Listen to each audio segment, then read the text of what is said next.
untouched, and I know I'm gonna stay for always.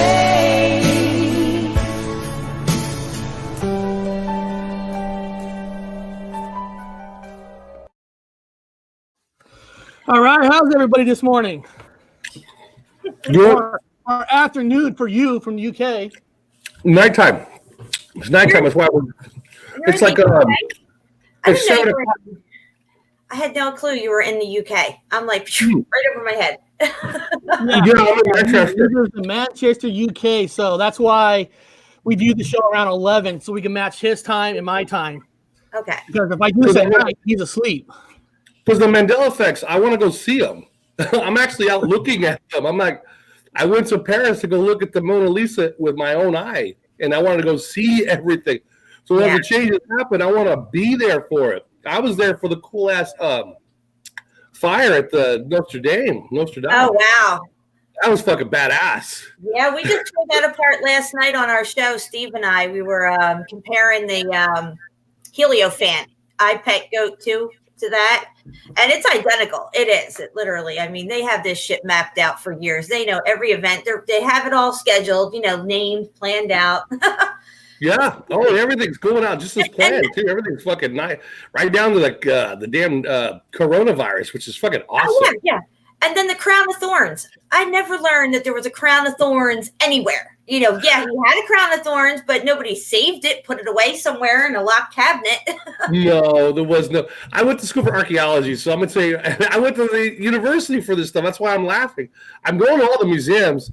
I was joking with Eric about going to the museum at the Louvre. And all those freaking artifacts are fake. Yeah. The majority of them are fake, and then the ones that are not fake are made by Nazis. The Nazis occupied, they're made by the Nazis. They're fucking fake. Unbelievable. Like, where's the artifacts at? This is all fake. When I heard this guy's running back in for the crown of thorns, I'm like, what? No. No. Fucking crown of thorns. No. It would have broken down by now. It's a carbon-based material. It would have been broken down by now. Or he was only crucified 100 years ago because it would have deteriorated. That's why there's an Eric, when I was at the Northwest, the majority of artifacts in the Northwest you can't find because they're made of baskets. They're basket weavers. So they didn't have like pottery. They had baskets. Everything was woven. So there's no artifacts because everything's deteriorated over time. It's just gone. It's gone in 10 years. Shit, less than 5 years, a basket's gone. Yeah. So those thorns would have been gone in 5 years, gone. No thorns. Disintegrated. Yeah. Hi, Eric. Well, I think mostly everybody in the chat, you know, they're coming in. You know, I see Chiquita there. I see Voynich, Brian, Karen B. I see Queen of Swords, Super Lee. However you pronounce that. Who are they? I mean, almost everybody knows who the Truth Seeker 69 is, but just in case there's somebody in there who doesn't know, he's very huge in the Mandela Effect and a Flat Earth community, correct? Yes. So let me ask you real quick. I know people are still coming in. Actually, first of all, let me tell you guys a little bit about the Seattle coronavirus scare. I don't know if you've been watching the news where coronavirus is basically hanging out outside behind bushes. They're in the trees. It's gonna get any second. Apparently, 6-9 people have died. No. They've actually shut down some schools. Yes, they actually shut down some schools. And get this, in King County. Now, I'm in the South King County, okay? So the South King County, they could give a shit about the people of the South. See, right now, the virus is in Kirkland. Kirkland is considered the rich area. So if you want to make a statement about the virus scare, you put it in the rich area because nobody cares about the poor area. But get this. This is what they're doing in the South. So say you got a cough and you think you got the flu or something. You're not supposed to go to your doctor. You make a phone call, right? They'll come pick you up.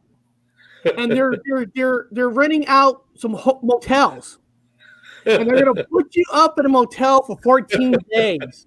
Nice. I'm serious. You get paid. You get free food, right? Oh, And you'll get, I don't know. I don't know. You'll get a free shot. I ain't taking no shots, man. I ain't taking It's no gonna be shot. like the movies, man. They come pick you up in a bus and take you away. Nice. Oh my gosh. It's that 111 channel or 111 on the phone. Over here, it's 111. No, you know got what it is? 111, and then they'll pick you up. They'll take you. Same thing. But here's my thing. So I'm waiting because I'm about ready to expire on my visa things over here. So I'm actually hoping that I'm the opposite of him. I want this shit to hit Manchester real bad, so I can get a free ticket. I get a free ticket home. Like you know how like some of the Mexican guys will call themselves in. Like the Lamita would show up to the doorstep and then take them back to Mexico for free. I'm doing the same thing for the United States because I'm illegal. I'm waiting for the coronavirus. I'm just like I'm gonna be an American tourist, all confused and sick, and then have them give me a nice birthday. But you have a problem. You have a problem. Seattle's considered the number one place right now in the United States with this virus. They probably won't send you back here. Shit, maybe someplace nice. I don't care. I got a backpack. Because you might be losing body parts like me.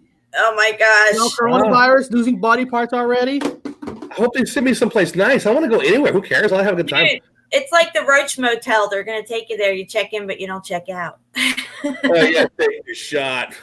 The Gestapo's going to come in with a fucking set of shots. The Nazis are going to walk in with their white We're here to help you. Safety and security. It's all good.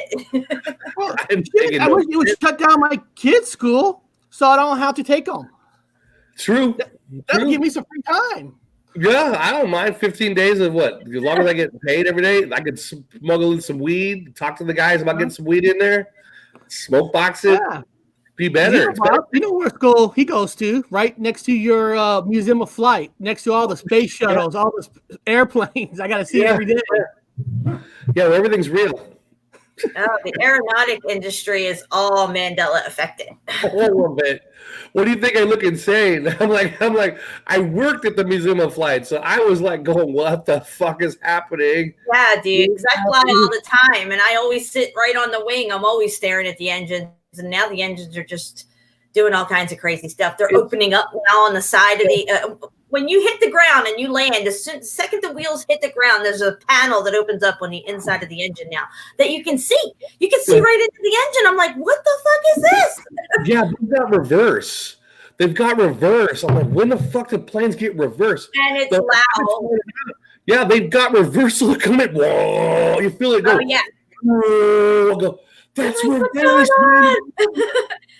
I've flown like 1,000 times, and this last time I flew in October to go down for my son's 30th birthday, I was like, it was like the first time flying for me. I saw things I never saw before. I saw engines do things I've never seen them before. The noises the planes were making, I'm like, Don't recognize them.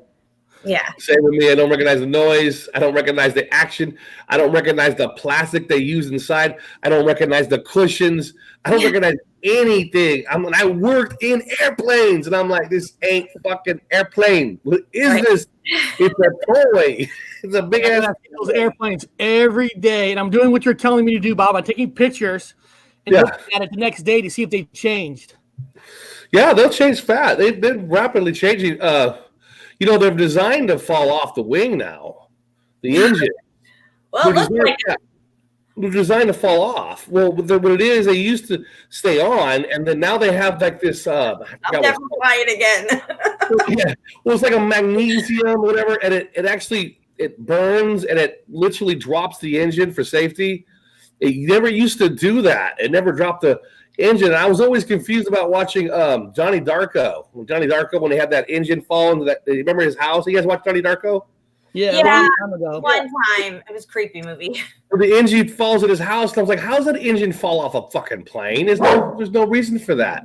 And now I know in this timeline it's possible. They have a button on there, like for something goes wrong. They're like, oh, we got a drop engine too. Hit the button and it falls on somebody's house or something. Oh my God. Yeah, they could drop the engine. It's like, fuck. And the wings are like this now. They're like flapping all over the place when you're flying. When you hit turbulence, you can see it now. And it's like this engine's just precariously hanging off. Although they did beef up the brackets this last Mandela Effect when it went out 90% from the wing. And after that, I had said even to Brian on his show, I was like, well, where the hell are these engines going to go next? Are they going to be out from under the wing, stuck on the side of the plane? Sure enough, I go to the airport, and now they're stuck on the side of the plane, but not in front of the wing. It's behind the wing. I'm sure someday they'll be in front of the wing, I'm sure. But yeah, I was like, look, what is this? They're just inverted. They're inverted props. They're like, imagine them without props. It's like the same kind of housing that came out above the wing, and they had the prop on it for clearance. Yeah. It's the same distance out. What they did was basically there's an inverted prop. So get rid of the prop. And then now it's all these intricate little, perfectly little, swirly little, you know what I'm talking about. Yeah. It's just an inverted prop. It's a propless plane. Yeah. Now, while you guys were flying into planes, did the Earth curve? Oh, no. Curve? No. Well, no, it's not curved. No, I talked to a pilot on camera. No curve. No, it's fixed. It's fixed. No curve. No nothing. Nothing. Nada. Yeah, it's a lie anyway. Because again, when I first got to England. Well, I went to Ireland. So I went from Seattle straight flight. Never ever had a straight flight out of fucking Seattle to Ireland. A straight flight. What is that about to even begin with an argument? So it's a straight flight. No switching, straight flight from Seattle to Ireland, and they said it's going to take, it was like 16, 17 hours or 6. I got there, I'm not lying, guys. It was, I think it was under 8. I'm like, this ain't correct, man. We've shaved off, 5 hours? How does that happen? Yeah, I've heard that a lot lately on a lot of these longer flights. Like if I run into somebody and they're from Germany or something like that, or England, I'll be like, oh, how long's that flight? I'm thinking that's going to be a long flight and all this stuff. It's like, no, it's like 5-6 hours. I'm like, what? Sure. Yeah, sure.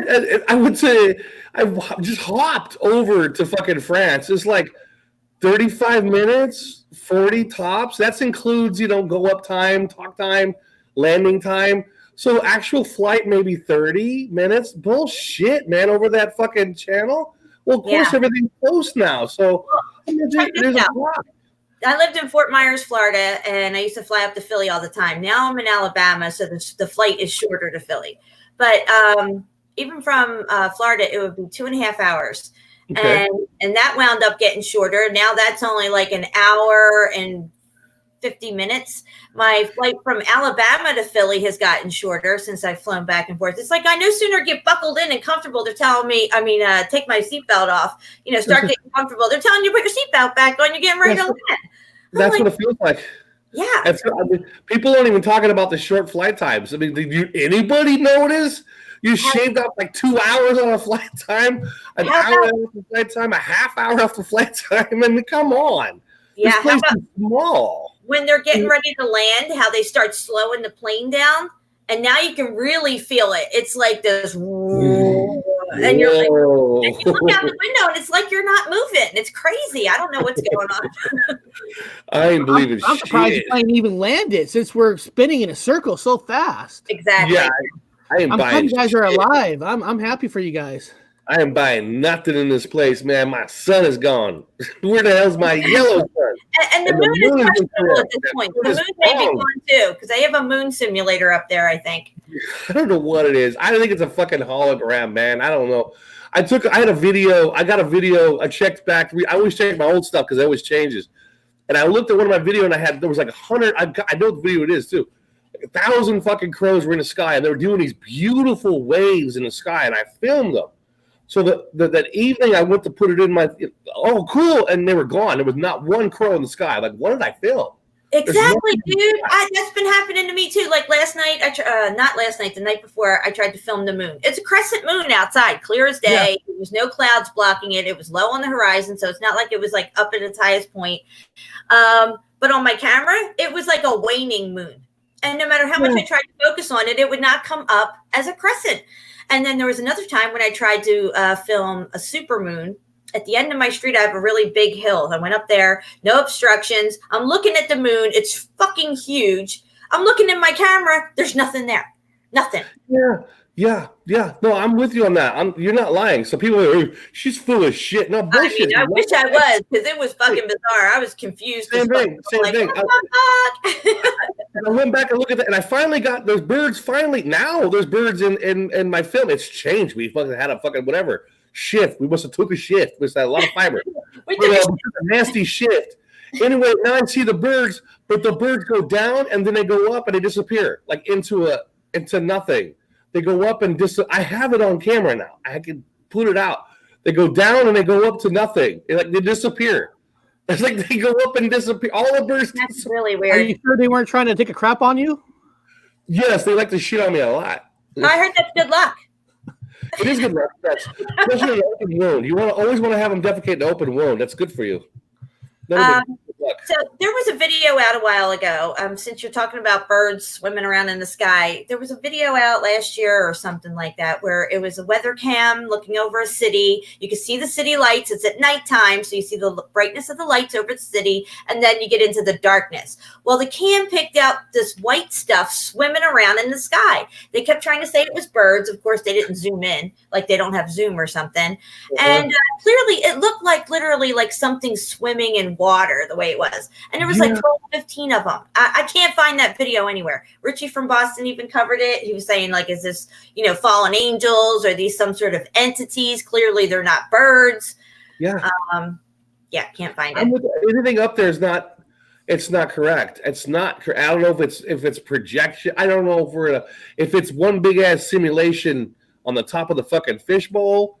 I'm telling you right now, it's bullshit. Well, that could have been something the camera was picking up that people in the city themselves couldn't see. I could see the moon with my eyes, but it wasn't coming on my camera, or my camera is picking up something that my eyes are seeing, something completely different. But that video seems to have been scrubbed, and I have a lot of good people who are excellent at digging up this kind of shit, and they can't even find it. Yeah, I can see that. Absolutely. I saw a weird thing about a month ago, and I'm with the person that has a Mandela Effect. He's driving the car. I'm in England, and I'm coming out of this mall area, and I'm coming around, and I swear to fucking God now, let's debunk myself. I could maybe have just saw something in my imagination. We'll throw it out there. Fuck it. I don't care. So I'm looking straight, because this person didn't see it. I'm looking straight off on the horizon, and I saw what looked like a large ass silver, like a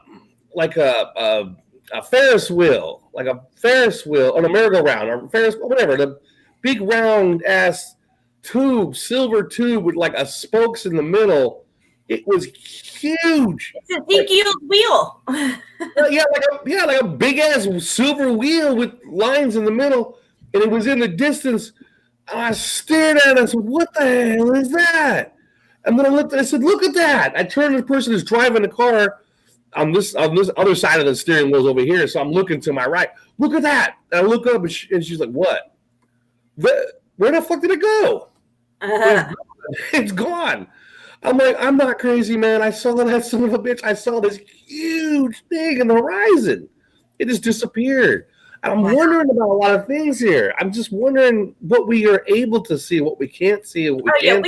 We can only see in a very small spectrum of light. There's a lot of stuff going on that we can't see. I mean, my cat is constantly looking around the room at stuff, and I'll get my camera out and I'll put it on record, or I'll just put the video on itself and look through the screen, but without recording, to see what he's. And I see orbs flying around. He's following them with his eyes. I can't see nothing though with my own. Yeah, same here. Cats are all over the place.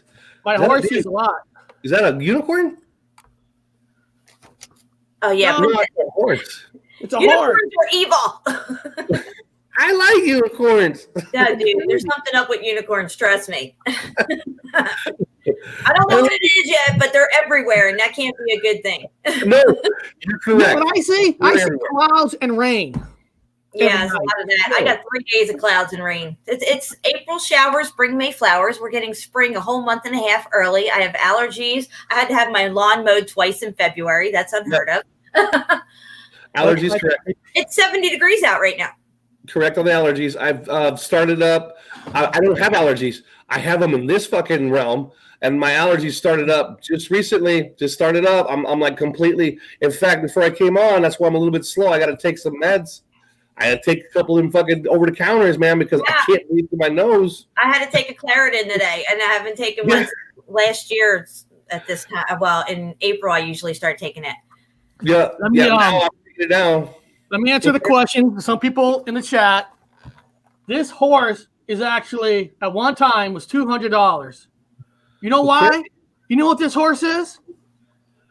Fuck American Greed. This is American Girl doll horse. What? You ever heard American Dolls, right? Those $100 ugly ass dolls that kids liked. This was Violet's horsey. But here's the question, though. And somehow, somehow it ended up in my house. I mean, in my office. But what's worse, a $200 little horse or the person that buys it? You ever heard Happy Wife is a Happy Life? You ever heard that? Right? Happy Wife is a Happy Life? I got a pile of dog shit. I'm gonna run it at you for $30. You want it? The dolls can play on it. $30, man. This dog is a purebred. It's a purebred. It'll make a purebred pile of dog shit. You can buy it for $30. I'll mail it to you. You guys are talking about animals. There's a cat in this room. Speaking of dog, he's right here. He walked up here. What's up, buddy? What's up, buddy? My dog's passed away. Yeah, I had him for 16 years, father and son. Oh, look at the kitty. This is not even my cat. It's not your cat, man. It's a neighbor's cat. We have a doggy door that our chihuahua never uses, and the cat jumps in our house. That's not your cat. That's awesome. Get out. You get out. You're right. Weird things are happening. So let's get deep. Not deep, but there's the dog. So let's get to know True Seeker a little more, because I know most everybody knows who she is, but we have a few people, Bob, from your channel, my old channel, that might not know her.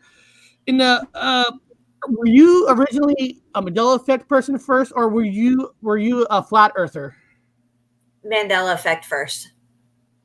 Okay. Yeah. And then you became a flat earther through like other channels, or Brian, or.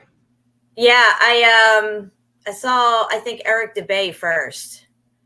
I forget how I exactly came onto the topic of flat Earth. It came up somewhere in my feed. This is back when YouTube used to give you really cool suggestions on the side. Mm-hmm. And a lot of the channels that I was already subscribed to were either heading that way already anyway. Like, that's how I came upon the Mandela Effect. One of my channels I was subscribed to happened to come upon the Berenstein Bears. So I listened to what he had to say, and I was like, yeah, that's not right. But he didn't really post too much after that, and I didn't really dig into it because it wasn't like, just like profound to me. It wasn't until like 6 months later when I hit JFK that I was like, oh, no. And then I really started diving into it. And then I went full-blown Mandela Effect. I did a JFK survey. I asked as many people as I could of all ages, how many people were in the car. And then from there, I started going to the vets. But somewhere right around, that was 2016, 2017 is when I hit Flat Earth. And then, of course, Tranny Man, that whole thing came up as well. So I had like, 3 things going at once. It's like all this truth is just coming at us like crazy, And yeah. And it's just amazing to try to digest all this stuff and then, put it out into a video and you're still trying to understand it as well. But, we all bring something to the table. And I noticed that at a certain point, everybody's paths just seem to be converging. Like, that's how we're all here, and then I met Brian in last year, exactly 1 year ago this month. Well, for February, I talked to him about mid-February for the first time. I heard his show through Richie from Boston, and then I subscribed, started calling into his show and everything. And after that, it just snowballed from there. And here I am doing live stuff now. I never did live stuff before my first live stream was back in November, I think. October or November, I did my first live stream. That's I've been doing it forever. I've got over 3,000 videos probably on my channel. I saw you in 2016. Yeah, so around June for me, 2016 is when I kind of woke up, like the whole fucking shebangle. And then I started looking for videos. Yours was out there in 2016. Yeah. So I saw you. You're like, that was back when everybody was just like, they kind of looked like they're a little bit shocked and a little bit crazy, and they're like making videos. And even though you sound kind of nuts, you're like, But this is how it is for me. This fucking thing changed. What the hell is wrong with You started your channel. Yeah, and I saw yours. That's what Eric said. You come on. I said, oh, I know. I saw her in 2016. I go, she's legit. There's people who have become late leads. I mean, they're good people. It's just because they just woke up a little later. Don't mean nothing bad. But I saw yours way back. I go, yeah, I saw hers way back. I said, my very first video was giant Nephilim super soldiers in our military. It blew up. It went viral. I was like, still pretty small. I think maybe when the weird thing was I had it up on my channel for a while. It didn't do anything, and then somebody picked it up. One of these channels, like Before It's News or something like that, Above Top Secret, God Rules, that YouTube channel. All of a sudden I get a text from my friend and they're like, yo, your video's blowing up right now. My video was going up 10,000 views per hour. I watched it all night long and now it's up to over 300,000 views and then I have another one that I did. I revisited it and went through again. And I really was crappy at making videos back then. I didn't have no share screen. I mean, I sound really annoying on the screen, but I had no other way to try to show people what I was looking at. And the thing went viral. Back in when the Ferguson stuff was happening. I don't know if you guys remember back then when the Ferguson fires and everything were happening. They brought the military in. And there's this one scene where they're at the what is it called? That Autozone center. I think it's Autozone. And they're checking out a car in the lot. And you can see the car, you can see the soldiers. They're all basically the same size. Some are a little forward, some are a little back. Yes, I get that. And I went through the whole thing about the parking lot. But then there's this one motherfucker who's like towers above everybody. Doesn't even look like he would even fit in his car. Makes the car look like a toy car. And I was showing that, this is obviously a giant soldier. I mean, there's no accident that this, and they're like, oh, he's just way forward in this shot. And, I could see all that, what they're trying to say, but clearly it's not. And it's just weird. A lot of people like on the fence about it, but a lot of people saw what I saw. So. No, I ain't gonna say nothing. My time we wore the American flag the other direction. So we wore the American flag in the normal, like how you would look up at a flag and the box is on the left-hand, right-hand corner. Yeah. It's on the left. Yeah. And these soldiers now wear them opposite, where the blue box is actually coming forward now. It's backward. Yeah. And so when I see the military, it freaks me the fuck out. Like I get a little bit, because I mean, I was in, man, but these ain't my peeps. I don't know what the fuck, man. Yeah. I don't know what to say. There's like a mirroring effect going on with a lot of things. It's opposites. The green lights at the bottom and that's above, so below kind of stuff going on. Yeah. It's switched.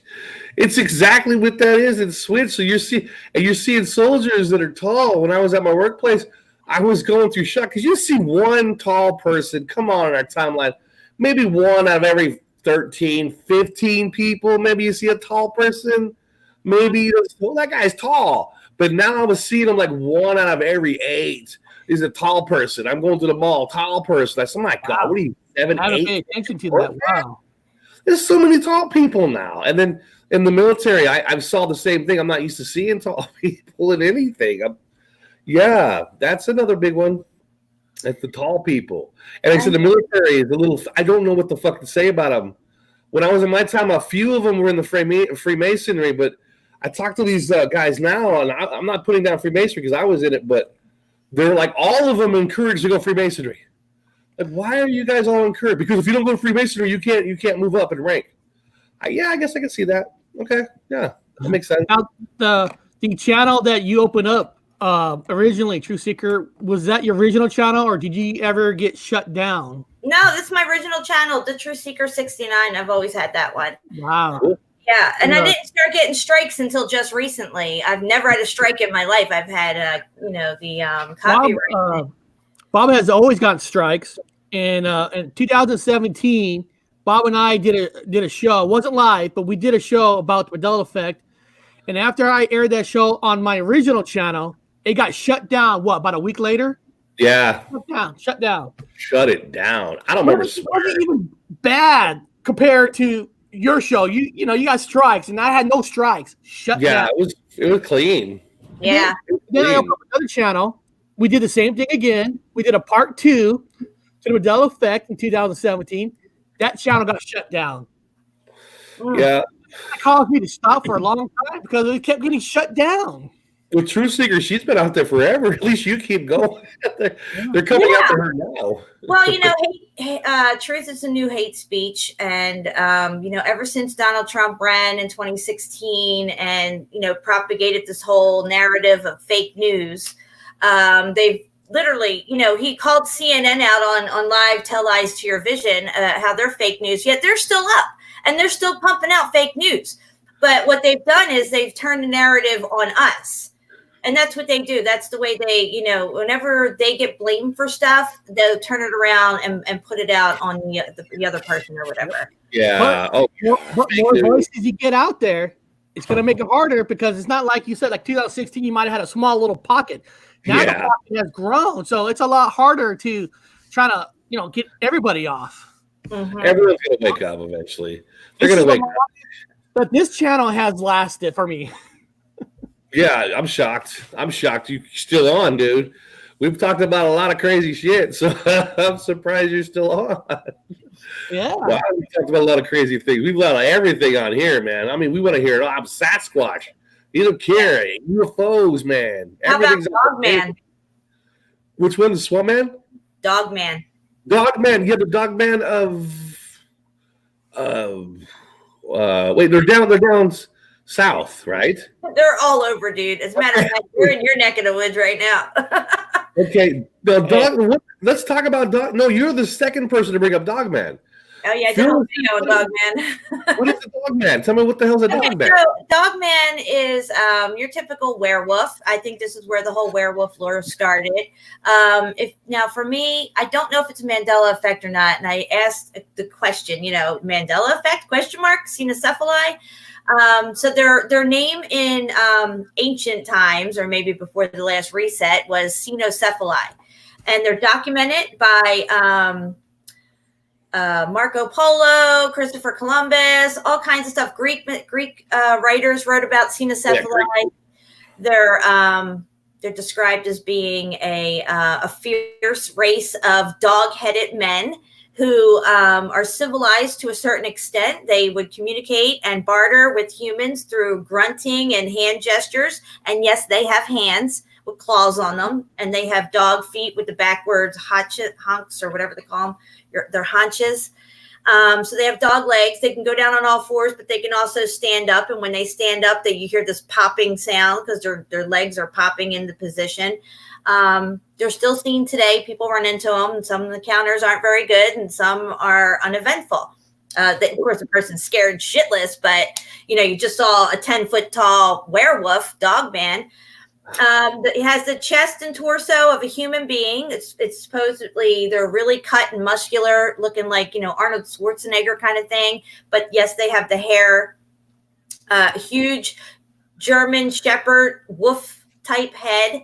And then, of course, they have the dog legs, and they usually have tails. There's different varieties of them.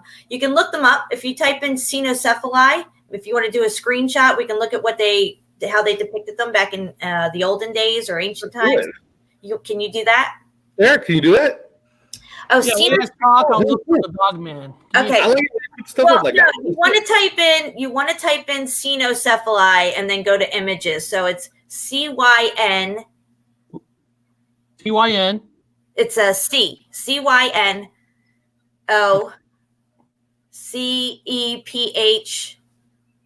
I think. You should get close to it with that. Cynocephali. They're all C's. I probably get mistaken for one of them sometimes. Well, here. Let me go back here. Okay, Chrome tab. Yeah, Cynocephali is really interesting. I've never heard of them before. I've never learned about them in any sort of way. Saint Christopher was depicted right there with the cross. You'll see Saint Christopher. He was a dog-headed Cynocephali. So we're looking at a whole new mythology in the Mandela Effect fucking wacky world. Cool. Exactly. I've never heard of these things ever. And people, kings and queens had them fight for them in their armies because they were so fierce. Check them out. And of course, you have Anubis from Egypt. Anubis is a dog-headed man. Yes, he is. There you go, guys. That's Dogman. That's Cenocephaline. And he is still around today. He made it through the last reset. They're not civilized like they were before. They don't wear clothes anymore. They live deep in the jungle. Not in the jungles, but deep in the woods. They definitely live in the cave systems and stuff. And when you run into one, it usually doesn't bode very well. I'm learning because you know what? This ain't my home. So I'm inside. This is how I'm putting it. That looks like a horse right there. So I'm in another place. No, they got pointy ears. Oh, okay. Yeah, they got pointy ears like a Doberman Pinscher. Ooh-wee. Wow, that's cool. Check that out. Now, these depictions don't have the backwards legs like a dog, but they're being seen now with the dog legs themselves. If you just type in Dogman and then look at images, since we looked at Cenocephaly, if you just say Dogman now, you'll get people's depictions of what they look like and what they've seen or whatever. Maybe you'll get some weird images. I got Pokemon. We went Dogman. Is that Dogman, Eric, or is that like a cartoon? Oh, yeah, that's not it. Maybe I know. That's not it. That's definitely not myth. it. Dogman myth. Put down myth. Dogman cryptid. It's a cryptid. Oh, there you go. Yeah. Cryptid. Yeah. There we go. Let's take a look. Let's see what we got going. Okay. Okay, now there's Dogman. Yep. There's not very many pictures of him on cams or anything. He's very elusive, like Bigfoot, of course. They're telepathic. They can get in your head.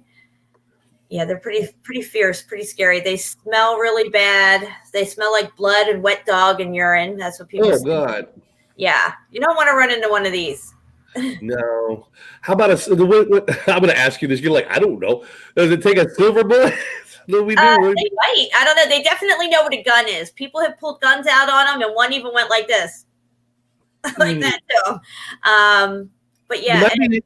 It might be interdimensional. People were talking about, we were talking about some people with the big Sasquatch, right? There are a lot of impressions that they're interdimensional. In fact, they even, as I used to debunk, so I took all the classes. They talked about them, not anymore, but they talked about you'll spot a UFO, and whenever they spot a UFO, someone will inevitably spot a Bigfoot, which is weird. And I think that maybe when they come in, not only does the ship go, because there obviously is no space. Let's get that out of the way. Yeah. So when they come into dimensions on a fixed fucking surface, let's put it that way now. This is how I'm putting it. My brain, it makes sense to me now. Yeah. A fixed surface in interdimensional travel, they might not just open up a little portal with the ship. It might be a big ass portal.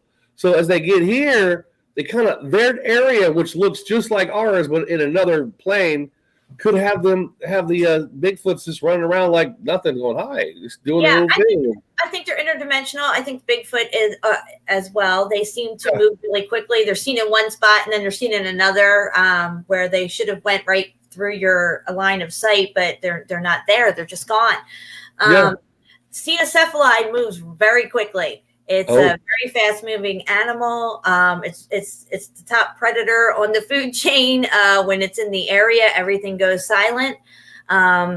People even get, the hair standing up on the back of their neck without even ever seeing this thing. They just sense it and feel it, and you get that sense of that, primal fear over you that something's not right and you should get out of there.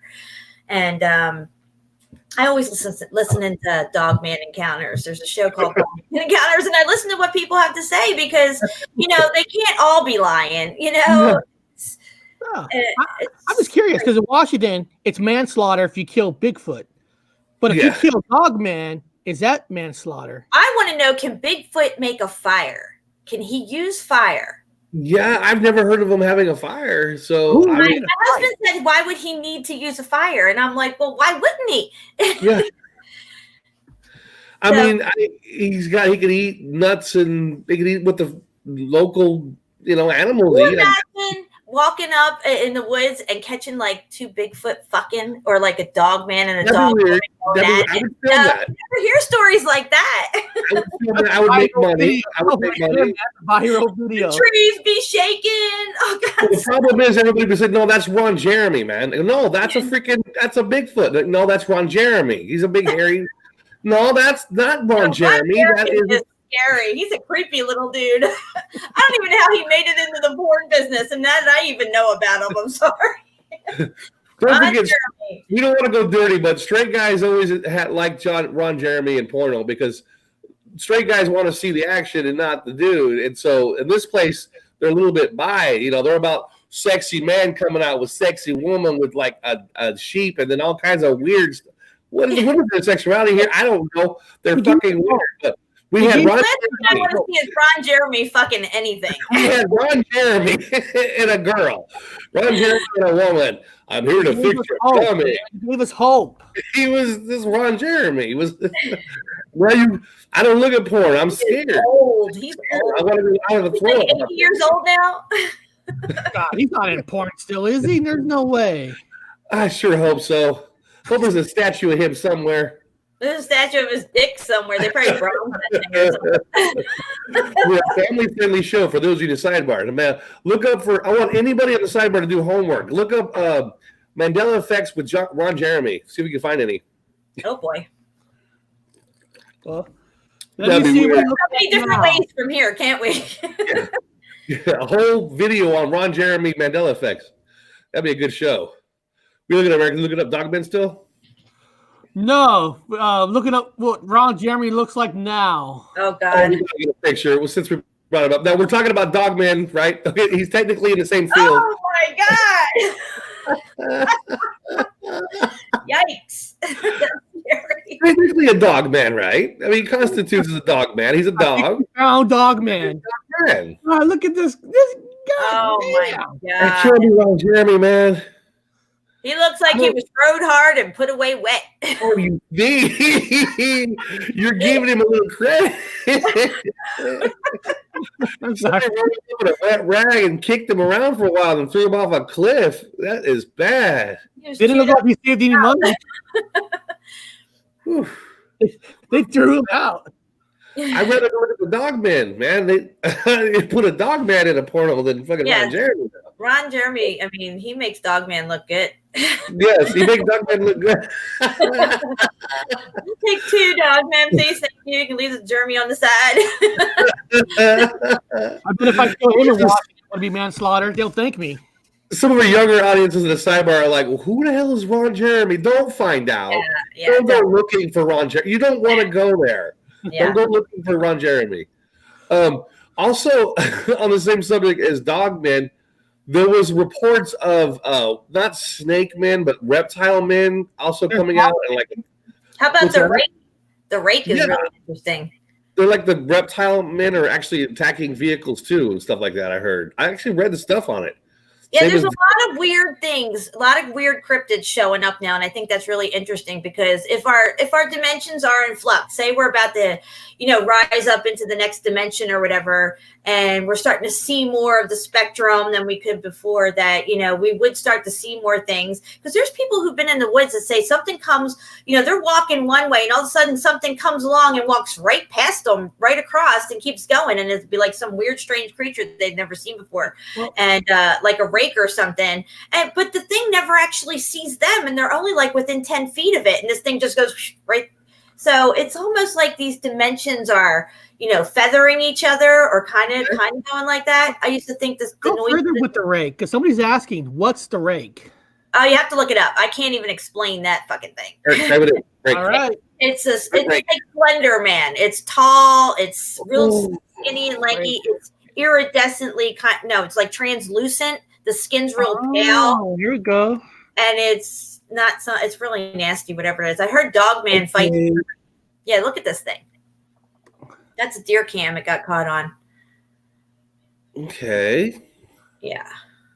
I think where the Slenderman lore comes from is this rake thing. Slenderman. Yeah, the Slenderman. I'm surprised I haven't a movie about this yet. Well, the dream I had before I woke up. There you go. I had a dream before I woke up, and it was a slender guy, big, tall guy. I actually saw something like that. Was he wearing my dream felt real. I never had a dream like that before, and I actually had a dream of, in fact, right before 2016, right before waking up, like doing a grand wake up, not like a subtle wake up, but a grand wake up. Eric, I dreamt about Mike, our dead gay brother that was a transitioning guy who committed suicide. But anyway, 2017. But I got something for you. Oh God, you got something. So Mike and I were in a convertible. My older brother was in a convertible. We're driving to like a seaside town, look kind of gothically seaside town. His wig for you. Wig. Oh man, that's Mike's wig. He was a trans. Oh God, I saw a guy today with the worst hairpiece on I've ever seen in my life. I'm like, what the fuck? Just take that thing off, dude. You're freaking me out. Shave your fucking head and buy a hat. And he had some painted on eyebrows too. I'm like, what is this? So the dream, it's great. Yeah. So my brother was, but in the dream he was a guy. Thank God he was my older brother, the normal guy. And I get out to look at the windows because everything's closed in this town in my dream. And Mike goes, I'm leaving, like a dick he always is. I'm taking off, and he takes off in my dream. I'm like, asshole, pick me up. Takes off. It's getting nighttime. And as I'm looking at the windows, there's nobody on the street. And I turn around, there's a big ass Slenderman.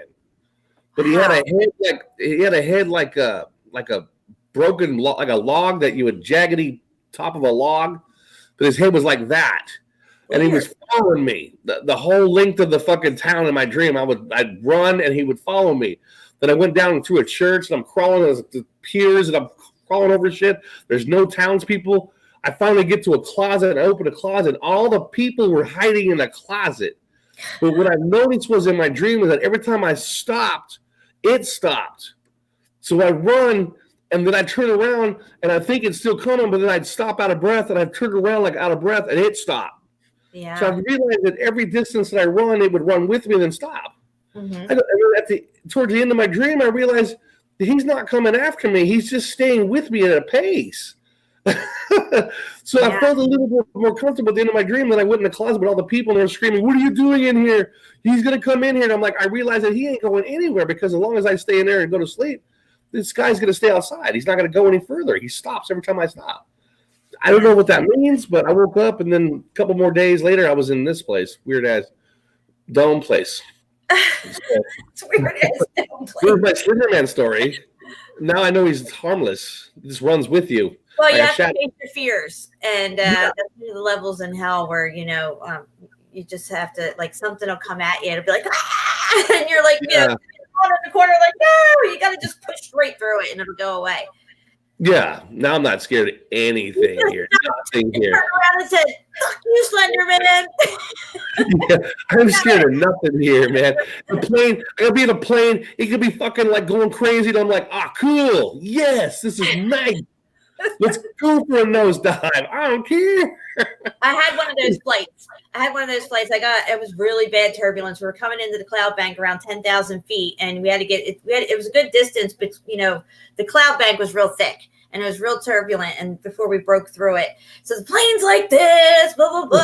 Grown men are crying and screaming. I'm sitting there holding on, like, all right, because I've already flown 1,000 times. I'm like, okay, this is it. All right, good. And I'm just listening to everybody freaking out on the plane, and I'm thinking, oh my gosh, we're gonna be fine. We're gonna be fine. I mean, literally, we landed sideways on the runway. It looked like that thing with the globe moving and the plane's trying to land. Been almost sideways on this runway. When we were waiting for our bags to come out, I could hear people on the phone, grown men, saying they ain't flying back. They're taking a bus. They ain't never flying again. One guy was in tears, and I'm laughing my ass off. Screw it. Yeah. It's just, there's no death for us here. So it's don't be scared. This place is deliberately here to bring your karma down. Well, they don't tell us nothing about death. They have us fearing death. They don't even have us living our lives correctly. We're living completely wrong. We're born into this world wrong. And we're so confused about what happens when we leave this world. And of course, they know the secrets to all this stuff. They know how the flat earth works. They know what's going on with the sun and the moon, what's keeping that up there. They know probably the complete dimensions of the plane and the dome itself. We have no clue. We have to figure this all out on our own. And and I'm sure in death itself, there's always these little when you have a near-death experience and stuff, you hear stories like that and stuff like that. But I think it's something completely different. Have you had a near-death experience? Well, yeah. What's your near death? What's your near death? You got one? I know you do. Me? I don't think I have one. No, I don't. I'll have to go out and get one. I'll be right back. No, I don't have no near-death experiences. I could have been near death. I had some guy carjack me one time and he had a poker. Okay. With the screwdrivers all filed down and forcing me to drive him to go get drugs somewhere. Wow. And I wound up, there was a cop coming and I just flew through a red light and stopped in the middle of the street right in front of this cop car, and the guy jumped out and ran. And the next day, the weird thing was the next day, because I was like really shaken up by that and stuff. The next day I was sitting on the passenger seat and my ex-husband was driving, and I somehow reached down along the side of the seat where the door is, and I pulled out the poker because I remember him reaching around on the floor looking for something and he couldn't find it, and he kept telling me, drive, bitch, drive. And I'm like, okay, like whatever. I didn't have my taser back then, guys. So anyway, I found the poker and I'm like, oh my God, what is this? And on the, you know how they have wooden handles, those old screwdrivers? You can see blood all stained in it. All he would have had to do was reach over at me driving and just go poof, poof, poof a couple of times. I would have been done. And I think that's what he wanted. He was looking for the poker. He must have dropped it. And he was probably going to try to, fuck me all up and take my car. Oh. So you saw the cop car. So you ran the red light on purpose and stopped. That is smart. I was actually going to slam into another car just driving because all these things are going through my head. Like, what can I do? I would have slammed into the cop car. And then I see the cop coming, so I just figured out I'll go through the red light and I'll slam on the brakes, and this cop's going to have to address me, And the guy ran the whole thing, Hit the cop car. I fucked my car up though. It was a 89 Regal, and it was really nice. Okay. Yeah. Well, I mean, and the guy you got away, right? The guy get caught? Did he get put in jail or? No, he ran, and they were running after him, and I gave my report and everything. I was really shook up and all that, but nothing ever came. I don't know if they found him or what, but I found his poker. That's cool. That's amazing. That's a good story. Yeah, Philly. I mean, you probably saved your own life. Yeah. I mean, you never know sick people. Yeah. God, that's fucked up. It was crazy time. And you got the car with a flathead? I mean, you're an idiot. You're gonna kidnap somebody with a flathead. Oh yeah, the thing was sharp too, and he definitely used it before because, like I said, there was blood all stained on the handle of it. Yeah. And I just remember staring at it, thinking, "Whose blood is this? This could be, could have been me. What could have happened? Yeah. You had somebody looking out for you. Yeah. Yeah, I would say that. Yeah. So what was your other one? You said you had another one? Oh yeah, me and this guy were leaving a bar. It was like 2 a.m, and his house was real close. We were going to walk back to his house, and I think I was actually still underage. I wasn't supposed to be in bars yet. Shame on you. We could always get in, Shame. 18. So when we cross the street from the bar, it's a 2-lane avenue. There's no parking anywhere, and there's a golf course on the other side. So we're walking along the golf course, heading towards his house. All of a sudden, this fucking it's like a Camaro, an old 80s Camaro, pulls up, parks, okay, on an avenue where you don't fucking park. Parks, gets out, comes around his car and says, "Give me your purse." Now, I'm drunk and I just bought this purse. I said, "I ain't giving you my fucking purse. I just bought this thing." And I started walking. I said, "It's 2 a.m, and who the fuck has money left at 2 a.m? Yeah. So I just keep walking. And then I go to talk to my friend and I realize he's not next to me. I turn around. I hear the guy said, "Well, you give me all your money." He's like, "Dude, I ain't got no fucking money." And the dude pistol whipped him in the face and it hit him. And then he got back in his car and drove away. And I'm like, "What are you doing? Why are you still back there talking to this guy?" He's like, "He just fucking hit me with his gun because I didn't have any money to give him." I'm like, "Are you fucking kidding me?" Probably wasn't. And I'm like, he's like, "You wouldn't give him your purse. You just walked away." I'm like, "Fuck yeah, you gonna rob me? I'm gonna make you work for it." Oh God. Man, nobody's gonna date you. You're too dangerous. Well, when I woke up in 2016 down in some areas of town, Eric, it changed. It was filled with homeless people I had never seen before. It was pretty fucking scary. In some places, it completely changed. Like The city part, Jays, where it was real scary. What town is this? What town? Oh god damn it! Right by the Museum of Flight, right behind Museum of Flight. Where the cheesesteak place is at. Yeah, cheesesteak. No. What is the name of that? What is the name of that place? I forget what it's called. I just know they made fucking awesome cheesesteaks. Yeah, cheesesteaks. There's no good cheesesteak places around here. There's nothing. I miss cheesesteak. I'm in England, guys. So be nice. There's no cheesesteaks here. We got beans on toast. Come on. Yeah, I saw a lot of homeless people that I have never seen before. They look like pretty fucking desperate. So I had actually taken like the first few months right after I woke up. I've taken a can. It's like not a Tic Tac can, but like a little bit of a tin.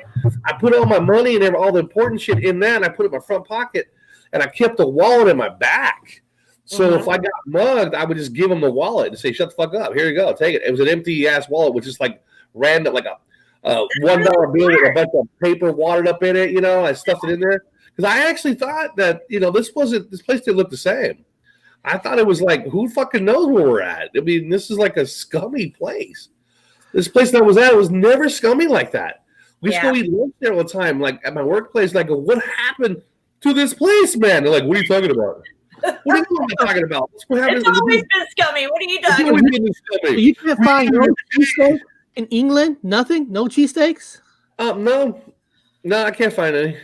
You have to make your own. You're gonna have to get some beef cut up real thin and fry it up, and make it yourself, and then find a good roll. Good luck.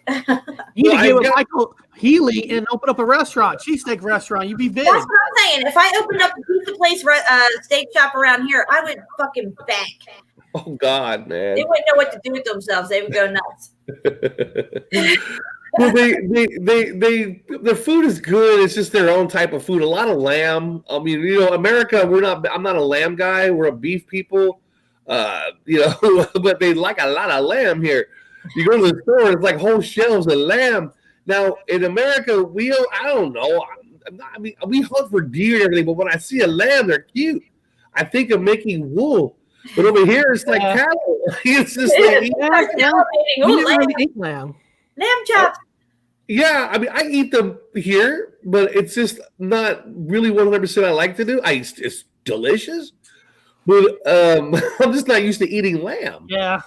I'm used to eating beef, and I'm like, what is this? It's a lamb shank. I go, do you have any beef? I can't do this anymore. Here's the beef, man. And you sent me Taco Bell seasonings, Eric. So I got Taco Bell seasonings, and I have to go to a specialty store to get refried beans because they don't have them here. Like you have to find a place that has them. And when you make pumpkin pies, you got to find the pumpkin puree in special stores. So they don't have pumpkin pie. They don't have refried beans. They don't have like kind of the things we have in America. You got to go find those things. It's kind of weird, but they have good food. Their electrical sockets are all fucked up too. It's different. Yeah. Their voltage is much higher. So if you get electrocuted over here, you die. There's no recovery for an electrical thing over here. If you fuck up if you're a kid and you put a fork in no, you're dead. And you're cooked. Back home, you have a maybe 50-50 chance of fucking if you get zapped big enough, but over here, you're just dead. Yeah, they got weird plugins over there. Yeah, they have a way electrical fucking power. And then a lot of places pay for their own power. Like they don't have bills that come in, like electrical bill. They just go down to the store with a key and they put $15 on this, please. And then you put $15 and you go back home and you put the key in and hit the switch. And you got 15, yeah. Weird. Their bills are different here. But they have these weird taxes for everything. Of course. I talk about Eric all the time about the BBC tax. It's mandatory. It's ridiculous. They have to pay. They only get BBC. Okay, that's all the network. They get BBC, and they have to pay a tax every year. If they don't, they have BBC police that go to your house. BBC police. Yes. Are you fucking kidding me? Oh my God. It gets worse. If you own a take my horse? They'll take everything. It's horse. They have collectors. They have tax collectors like in the movie. Like remember the medieval days when they have the old tax collector walk around and get taxes from you? They pay them. They burn your house down. Yeah, but they have them here for reals though. So they have these tax police. They show up to your house with a clipboard. Take BB-8? Well, no, they'll take it. So they'll write down what's the value of that. If you owe, say, $800, the tax police comes to your house. They look around your house. They ask you, what's the value of your TV? What's the value of this? They'll take everything. What's the value of this? They'll take $800 worth of stuff. I can't believe people live like that. That's they crazy. do that. They come into their house, into their homes. We broke away from England so we wouldn't have to pay taxes and all this stuff. And here we are paying taxes. We still pay taxes. Who gives them the right to say taxes, but we're taxed. It's just weird. You can't say no. Say what has what value to something. You can't say no to them. They have the right. They'll come in your house. Like back home. You're saying if I bought $1,000, take your shit or they'll take you. Yeah. Yeah, can they say like, say you bought $1,000 TV? They could come in there and say that TV's worth $500. They come into your door, into your house. Two guys, big fucking guys, in a police and a clipboard, all kinds of shit. Have you sit down as they do inventory of all the objects in your house. So they're covering the bill you owe to the state, and they'll take your TV. It's $1,000. We're going to round it down to $800 for that. Take the TV. Take this. Now, again, if you're illegally getting BBC, they'll take whatever transmission you have for getting any free TV or any free. People are probably scrambling around their house, hiding shit and everything. They are. Tuck this away, put it between mattresses and stuff. What happens if you don't give them nothing? Do they actually you? If you don't believe me, they had made a reality show out of it. It's a reality show. They show them going into people's houses. Like Repo Man or something. On Netflix? The Repo Men. Over here, the reality TV shows are like number one. All they watch is reality TV shows. The crazier, the better. These people in England love reality. Obviously, we all know it's WWF wrestling fake fucking shit. It ain't real. Yeah. But they love it to death. They've got dating shows, reality Repo Men shows, reality for this, reality for that, reality for anything here. I'm like, God damn. It's crazy. Yeah, I love it over here, but they've got a lot of problems they need to fix. So they're working on it, I think. I don't know. Crazy. I mean, they take you away, put you in the car if you don't give them nothing. I mean, they take you away. Yeah, you got to. There are elderly people who did not pay their BBC tax, and they're put into jail. That's crazy. You go to jail. Okay, you don't pay your bill in America. You get put on a list says that, you got bad credit. So you got bad credit. America, you got bad credit. You can't buy this. You can't buy that. Beat it with a wiffle ball. I'm on the run. The cops got my gun. Whatever. Over here, you go to jail. And I remember you told me about the rock and roll pirate radio ship that was real. Pirate ship, yeah. It's a pirate radio. They set off the shore, and they illegally broadcasted into England and played rock and roll music back in the. And they can't get arrested out there? No, they eventually got rid of them. They put the Maritime some Emergency Act or Maritime Law Act or some shit where they can't transmit over certain frequencies in case the ship's going down, whatever. So they shut them all down. Yeah, there's no more pirate radio. Do they feel like does the British feel like they're a free country at all? Since everything's controlled? They're not free. They're a little bit fascist, I guess. Government kind of controls everything a little bit. Lots of taxes, but they got free medical, which they got to wait like 2 days to get into to see one doctor, like in the waiting room, like waiting like multiple long hours to get in to see one doctor that will refer you to another doctor. It's fucking whack job over here, man. Oh, there's Mike Healy. He'll tell you. It's a bit better in the country, but houses cost more. Yeah. And this person says they'll take your house. Yeah, your car, your house, everything. They don't fuck around here. But the Queen of England can do whatever she wants. She can murder your children legally because it's sovereign. Where she lives is sovereign. That means it's her own. It's like Washington, D.C. People, this is cool for Truth Seeker. Everyone talks about the 50 states, 13 colonies. There's only 50 states. One of the missing 51 is of course District of Columbia, D.C. So D.C. is no longer in the United States. It's a sovereign nation. It's a sovereign country by itself. That's why it's not on our. It's 50 states. It used to be 52 states to me, because Washington D.C. used to be part of the Republic. It used to be part of the rest of the United States, but no longer. And then the other one is Cincinnati for me. But So yeah, and over here the same thing. So there's sovereign.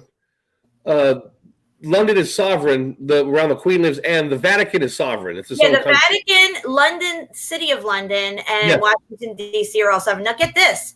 Yeah. The founding fathers were sovereign when they wrote the Constitution.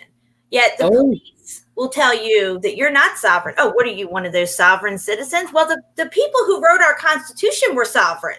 So, there's that. They're sovereign. Yeah, you could try to be sovereign if you want to like fill out all the paperwork. You guys probably heard about the sovereign citizenship movement? Yeah. Yeah, you probably heard of that. It's a sovereign. I know all about Admiralty law, Uniform Commercial Code. Okay.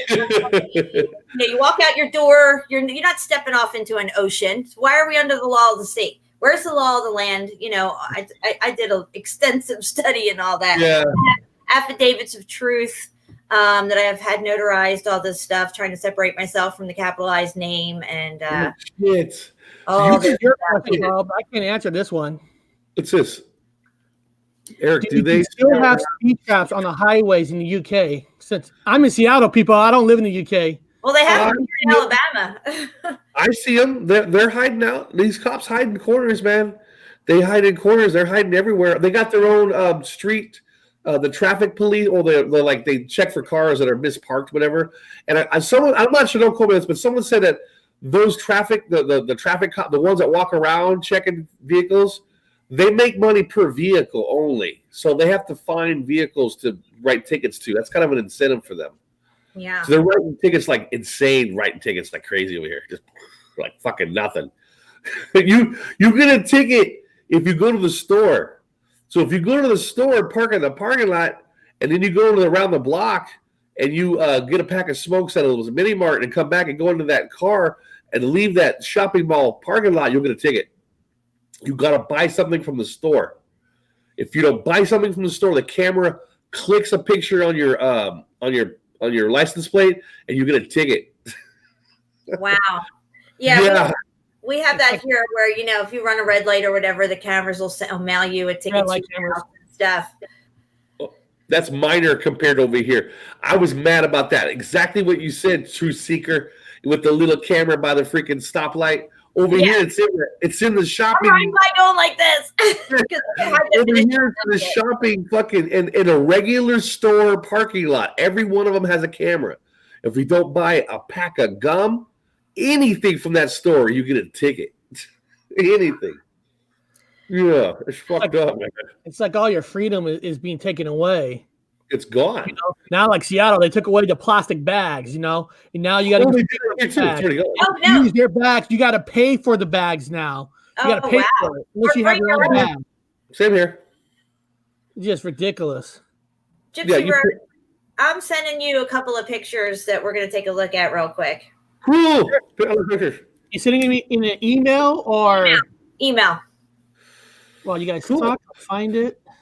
We're going to talk about Statue of Liberty real quick, which my mother has been to the torch. So is my grandfather. He passed away, though, in 2016. But, yeah, he took her to the torch in 1960, and she went to the crown and the torch. And she got up and went around the torch, once she crawled through and went to the door. So I love Statue of Liberty subjects. I heard you talk about it a lot. I'm going to hear it. Yeah. Get it live on this show. Now she's sitting on the wood fort. Whoop. Yeah, she's on a star fort now, and it's bizarre looking, but I can show you exactly where she used to be located on Ellis Island. Okay, so right here is a picture of Ellis Island, and clearly you can see a circle right there, just an empty circle. Damn you, Eric. Here we go. Why would they have an empty circle there? You're just going to walk around in a circle, no big deal. There's nothing in the center. Okay, whatever. And then if you go to the next picture that I sent you, because we're going to flip back and forth. Oh, okay. Let me get back. You sent another one just now? Okay, here we go. All right, cool. Okay, there you go. There's the Statue of Liberty. It's a commemorative coin for the Statue of Liberty. And clearly you can see the Statue of Liberty there with that specific building behind her. Flip back to the picture real quick. Flip back to the original one? Yes. If you can do that, please. Thank you. Okay. That building that's behind her is that one right there with the 4 peaks coming off of it, and you can see 2 of the peaks on the coin behind her, and that's right where she would have been standing, or he, whatever the hell this thing is. In that empty spot right there is where the Statue of Liberty used to be. Oh, didn't David Copperfield move it? Yeah, supposedly. I think David Copperfield is the reason for the Mandela Effect. I think once he moved the Statue of Liberty, he made it disappear. Everything went to shit. Yeah. And Bob, explain where the Statue of Liberty is at now. It's on fucking Wood Fort, man. It's our cousin's fort. It's Star Fort. It's Fort Wood. Yep. Exactly. It was named after our cousin. Or not our cousin. It was named after our cousin. Why would they have a huge circle there with nothing in the center? I mean, it's just a fucking circle. Did they have to get off the boat, go around the circle 3 times before they went in the building and became citizens? I mean, what is with this fucking circle? Yeah. Clearly, it looks like it would circle around something that would be there in the center. That it's, but clearly it's not. And that's exactly where. Yeah, Ellis Island, man. Everybody knows that. Ellis Island. Ellis Island. Here's the weird thing. My mom has been to the Torch, but she remembers it on on Liberty Island. How weird is that? Oh. Yeah, so she's Mandela affected on the Torch, but she remembers it on Liberty Island. That just blows my mind. See, that's... I mean, what do I do with that? I don't even know. I've talked about that. It's like we have... A lot of people agree, though, we have an avatar. So either you have your spirit of yourself from the other place, and you're just in this avatar in this place, and you still have all the anchor memories from back home, or you're a person that has memories from back home, but you've always been here spiritually, and you have dual, where they'll go, oh, I was in there. So half of your memories are still here, and other half are still there. It's fucking freaky, man. Yeah. I've talked to people that I've talked to them that I've known 100%. I've talked to them about certain subject, and all of a sudden, no, that's incorrect. It's always been like this. I'm like, nah, man, it's not what you said before. I know the old you. This ain't you no more. Yeah. Zulu 1 is saying, I think he says Liberty Island, and the intake was on Ellis Island. So maybe he's saying that he remembers them having to, be taken in for citizenship on Ellis Island, but the statue, he remembers it on Liberty. There's a lot of New Yorkers, though, that remember it on Ellis Island. I was taught Ellis Island. I have a lot of really good residue for Ellis Island. I'll send you a couple of more things that we were covering on my show or on Steve's show last night. Yes, that's why I can't get mad at people no more, because they'll have both memories. They'll have a half of an anchor memory from where I'm from, and then they'll have a half of anchor memory from this place. And they're good people. Like they're still on your side. Like I'm awake and blah blah blah blah, but I still have the memory of this. Like, oh, that's cool. But I don't remember no island ever. No island. There was no island. There was no Liberty anything. There was nothing there. No.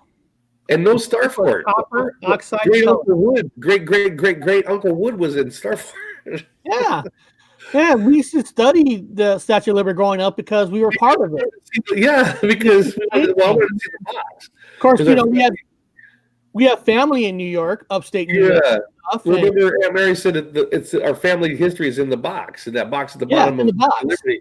It was on my bucket list, and then next thing you know, in 2016, a motherfucker moved to an island, and then it was on the island at first. There was no Star Fort, so I remember it going to an island called Liberty Island. And then it was like several months later or whatever later, all of a sudden it's in a Star Fort. I'm like, they didn't even have a name for the Star Fort yet. Wow. He's from New York. That's how I remember it. I'm a New Yorker. I went to the Crown, but did not got to the Torch. I remember it was open. See, a lot of people, yeah. It's a lot of. It's never been open since 1916 or whenever that Black Tom thing popped off. I'm still freaking out on Black Tom, man. That is freaky. Yeah, I know military history. I worked at fucking Eric. Where did I work? I worked at Fort Lewis Historical Museum, Fort Lewis McCord Air Force Base / Historical Museum, and there was no Black Tom. I'm like, what the fuck is that? I'm still working on the V1 right now. I'm not going to go through it now, but I have hundreds of Mandela effects with the V1 bomber. because Americans have their own version, the V2. They've never had the doodle. What's it called? Crazy. The doodle bug. The Americans have a doodle bug. What the fuck is a doodle bug? They have a buzz bomb, the V1 buzz bomb, and then Americans have a doodle bug. It's the same fucking rocket. I go, we've never had a doodle bug. So, and it blew up the buzz bomb blew up half of fucking England. That's why it's so huge over here. What is this? Isn't there a reference of where the Statue of Liberty is in Ghostbusters 2? Huh. I was thinking that because they in the crown kind of steering it as they were going through the city with it. Yeah. I haven't gone back. I hated that movie. Yeah, I just watched it for that reason. I hated that Statue of Liberty. I hated it because of that. But that's weird. I didn't think about that. Where was it on in that movie? What was that movie I just watched? It was Adjustment Bureau. So I just watched that movie is so good. Everybody should watch the Adjustment Bureau. Yeah, I watched the Adjustment Bureau about 3 days ago, looking for the 13s. There's lots of 13s in them, so it's affected.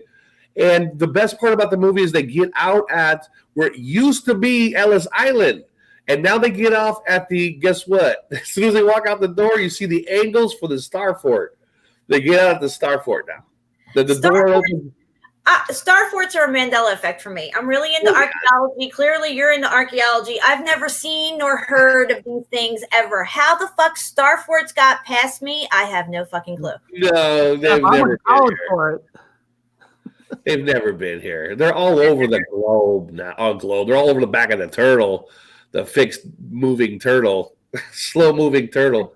No, there's no. They're all over now. There's key-shaped islands in ponds now. They're like these ponds, and there's an island in the center. It looks like a key shape, literally like a fucking key. Like you'd put God would have a key, would put it into a little thing, and they're all over the place. All right, so you got 2 more pictures for Ellis Island, and some more residue for us to look at. Let's see. There is. Let me pull up one of these. There's still a big argument about her hand. First one. Hold on. Still remembers her holding the torch. Oh, let me go back. That's the first one. Here we go. Always helps get Dora the Explorer out of the pine. Her backpack. What does Caroline's other mother have instead of eyes? Buttons. What is the name of the island on which the Statue of Liberty stands? Ellis Island. That's right, Bob. Of course. If anybody watched movies from the day, if you watched The Godfather, the original Godfather from way back when, Scorsese did it, it was Ellis Island, man. Oh, I got one for you. And Justice for All, Al Pacino, he's in court. He says, I'm out of order. You're out of order. This whole court's out of order. Well, now he doesn't say that. There's 3 different Mandela effects in that whole line. He says, this is what he says now. You're out of order. You're out of order. This whole trial's out of order. Can you feel that? It don't even sound powerful. It's a classic parody. Everybody's done this. I'm out of order. You're out of order. This whole court's out of order. Yeah. No, he doesn't say that. He doesn't say that. There are no balls in anything. Now, I noticed there's no balls in anything no more. They've taken all the balls out. Like Tom Cruise, I use it as an example. Tom Cruise was ballsy with his sunglasses and his fucking white shirt, and he slides out being badass. Yeah. Now he comes sliding out with a pink shirt on. Because he's gay now. Because he's gay. He never had a pink shirt. We want that as kids. We all wanted to be Tom Cruise getting hookers. We watched that a million times. But think of it, guys. If the Mandela Effect is showing us truths and how things always really were, and Tom Cruise has always been a gay man, it would only stand to reason that he would slide out now looking gay instead of cool. That's it. That's what I figured. Liberty was never what they told us. It was always something else, and that's why it shifted. Or say the globe. all the continents on the globe were shifting all around. Well, the globe's one big fucking lie, so there's no surprise that thing's shifting around. So I think we're seeing the true fruits of everything, that we've had an overlay over us to see things one way. Maybe we had spells put on us from the day we were born, to see, because they have spells for misremembering, confusion, remembering and forgetting. There's a Mandela monument in Rochester, New York. It's a sculpture some lady made. It's called the Mandela Magic Circle Monument. Ooh. There's a seat in the center of this magic circle that is a black cube, and on all four sides of it, it says the seat of forgetting and remembering. Yep. What is the fucking Mandela effect? You see what I'm saying? Look, This up. I didn't even know about the pink shirt. A pink shirt? What the fuck? Yeah, Everybody's looking. He's in a pink shirt now. Who is? But I always tell people, not everyone's a big fan of this bubblegum band. They're called Angels and Airways. They've changed to Angels and Airwaves with a V. You don't have to listen to the music, but their covers. I've listened to this band a long time ago, and Tom DeLonge is a big guy into UFO conspiracies, and he's supposed to be the front man now from the UFO contact guy. But in the band's picture of their thing, they have the globe, and within the globe, they have a cube. It gives you the answer. There's a cube within the globe. I'm like, oh, well, fuck. They're just giving you the answer. I mean, giving you the answer. So a lot of people. Go ahead. There's another interesting one. Have you ever heard of Sargasso Sea? No. Never heard of Sargasso Sea? No. Oh, yeah. Look up the Sargasso Sea. Wait till you see where it's at. Let's blow some minds here. I did a whole video on this. I was blown away when I saw it, and I'm like, no fucking way did this thing ever exist. I've never been taught about it, never heard about it, nothing. And yes. How do you spell this name? Sargasso, Sargasso, Sargasso Sea. Bring up images. Bring up images. Get your hit in there. We don't want to slow you down. I feel bad. No, I'm good. I want to pop on camera. I got some loud though. You know what loud is, right? It's like nobody seems to know what loud is. Yeah, so you know what loud is. It's a mild strain of good stuff. No, I don't know. It smells so good you can smell it a mile away. That's why it's loud. Okay, this is the Sargasso Sea, guys. Right in the middle of the fucking Atlantic Ocean. Oh. Uh-huh. Oh no. Yeah, right there. I've never seen it. And the thing is that when I did a Mandela Effect video on it, I found it on some globes. It was never there before. Now I'm finding it on every globe I look at. What is it? It's just a circuit. It's just where the current goes in a circle? Yeah, what's special about it? Sargasso seagrass is in this circle, and they call it the Sargasso Sea. So it must be where a hot. Okay. I see where a cold meets hot. Cold meets hot current, I guess. Yeah. So this seagrass grows in here, and they call it a sea because it's got this huge area of seagrass. I've never learned about this. I've never heard about it. Never seen it. It's there though. If you look up globes, look up Sargasso Sea on the globes. You're going to see it on every fucking globe. And it's right there in your face. It'll say North Atlantic Ocean. And right in between North Atlantic, it'll say Sargasso Sea. And I'm like, what the fuck is this shit? That's a new one. That's a new one for me. I mean, I like it when I learn something new.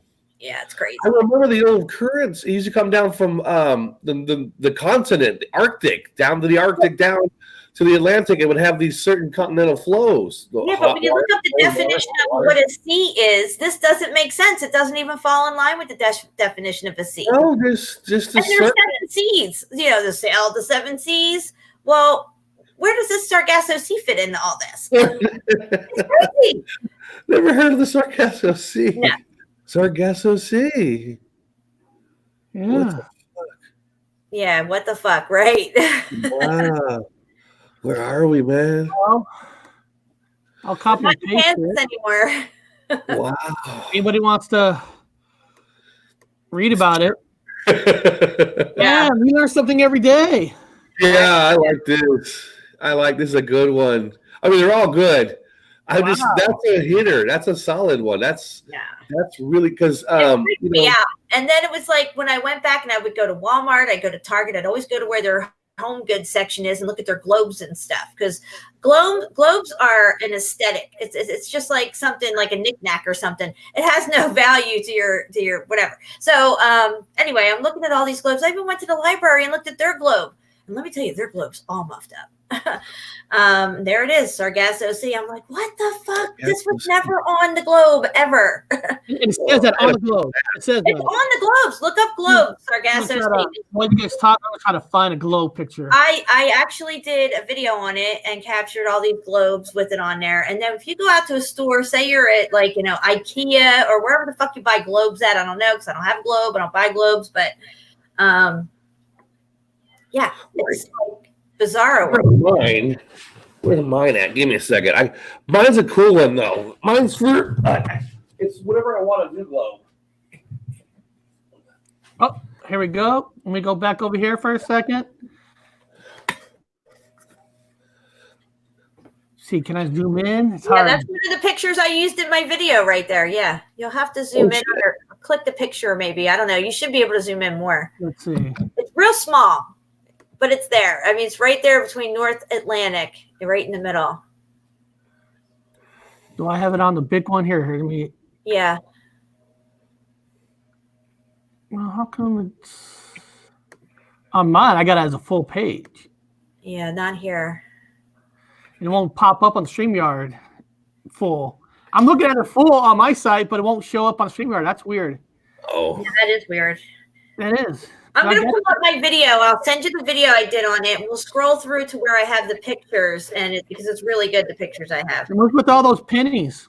I don't know why they put that on there. It's a thing of something that they used to do back in the day. I don't know.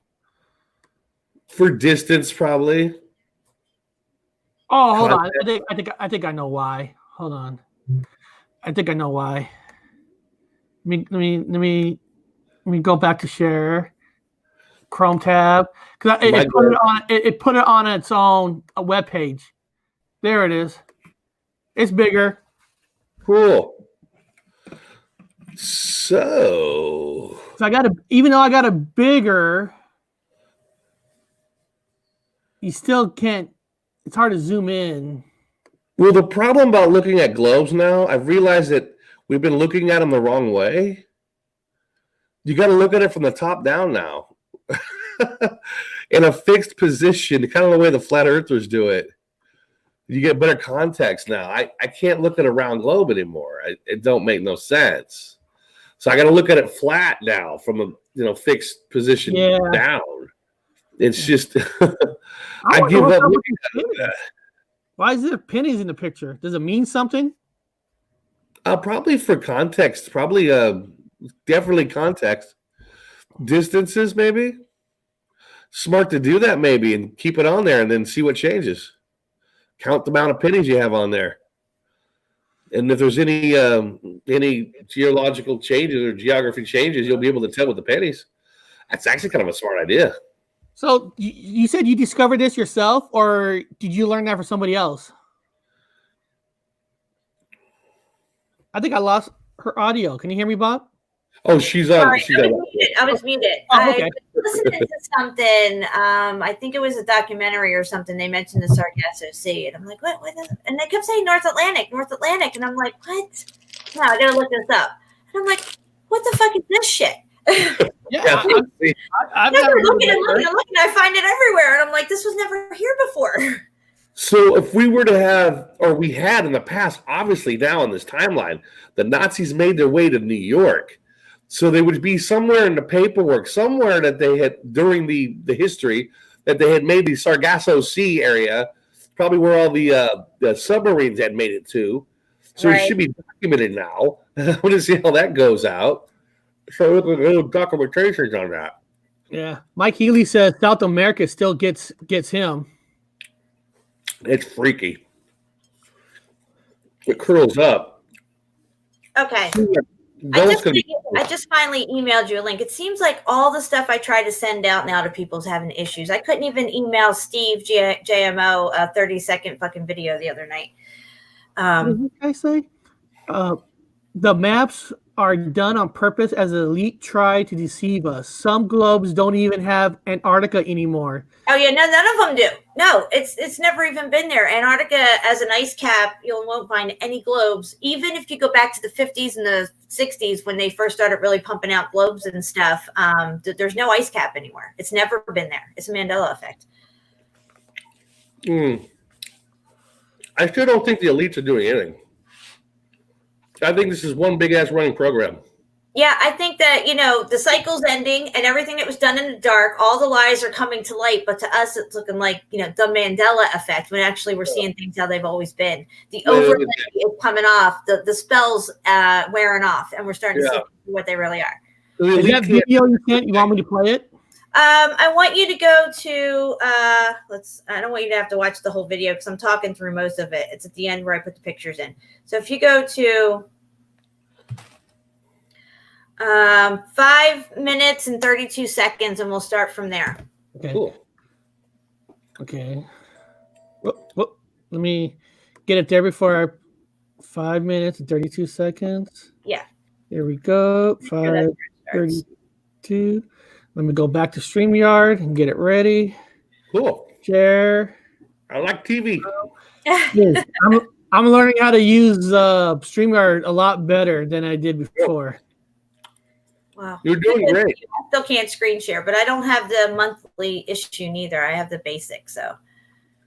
That's what I got. Yeah, can you take that comment down off the screen? Yeah. You'll see the pictures better. Oh yeah, I haven't started yet. You're right. Okay. You're right. Let me get that off. Okay, there we go. So so you guys can see it. All right, let me go back. Hit play. And you guys can't see it on your side, right? Yeah, it's not large yet, though. There you go. Okay. It will. Here we go. Cool.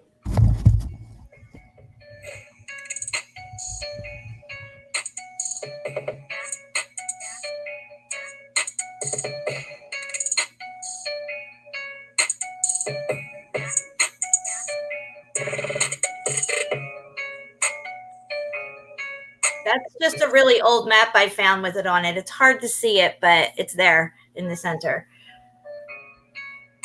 Now here's the globes.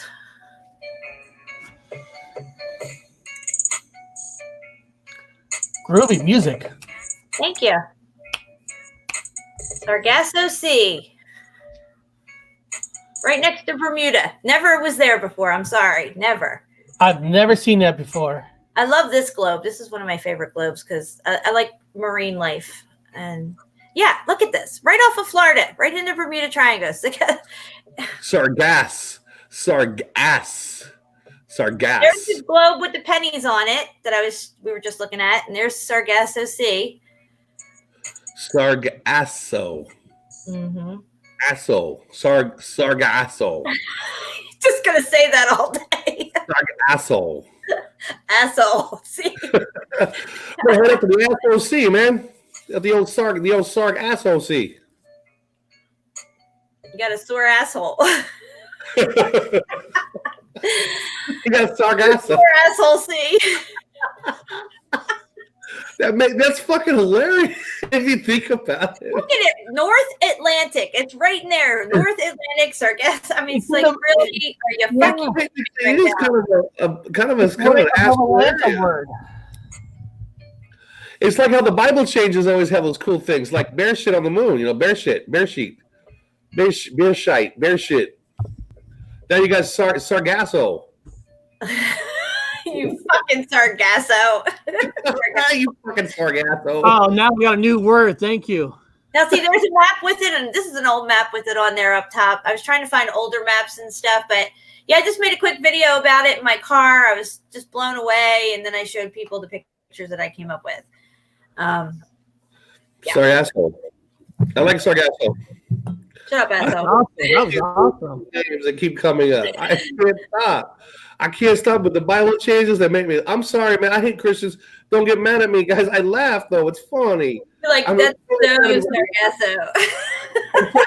If you say it right, Sargasso. It's just like people right there never knew it was there. A lot of people. Yeah. That video has a lot of good responses. On my end, it's got 629 views, 50 thumbs up, 11 thumbs down, and it's got 26 comments, and nobody's ever heard of this thing. There's a few people that said they heard about it in movies. Somebody sung a song about the Great Sargasso or the Wide Sargasso. It's called the Wide Sargasso. Look that up, the Wide Sargasso. I'm like, what the fuck is this shit? Wide Sargasso? And they're writing songs about it? What? This person was absolutely floored when I realized that the globe of the ocean floor had a drag mark from where Australia used to be to where it is now. Oh, get out. That would be an interesting screen share.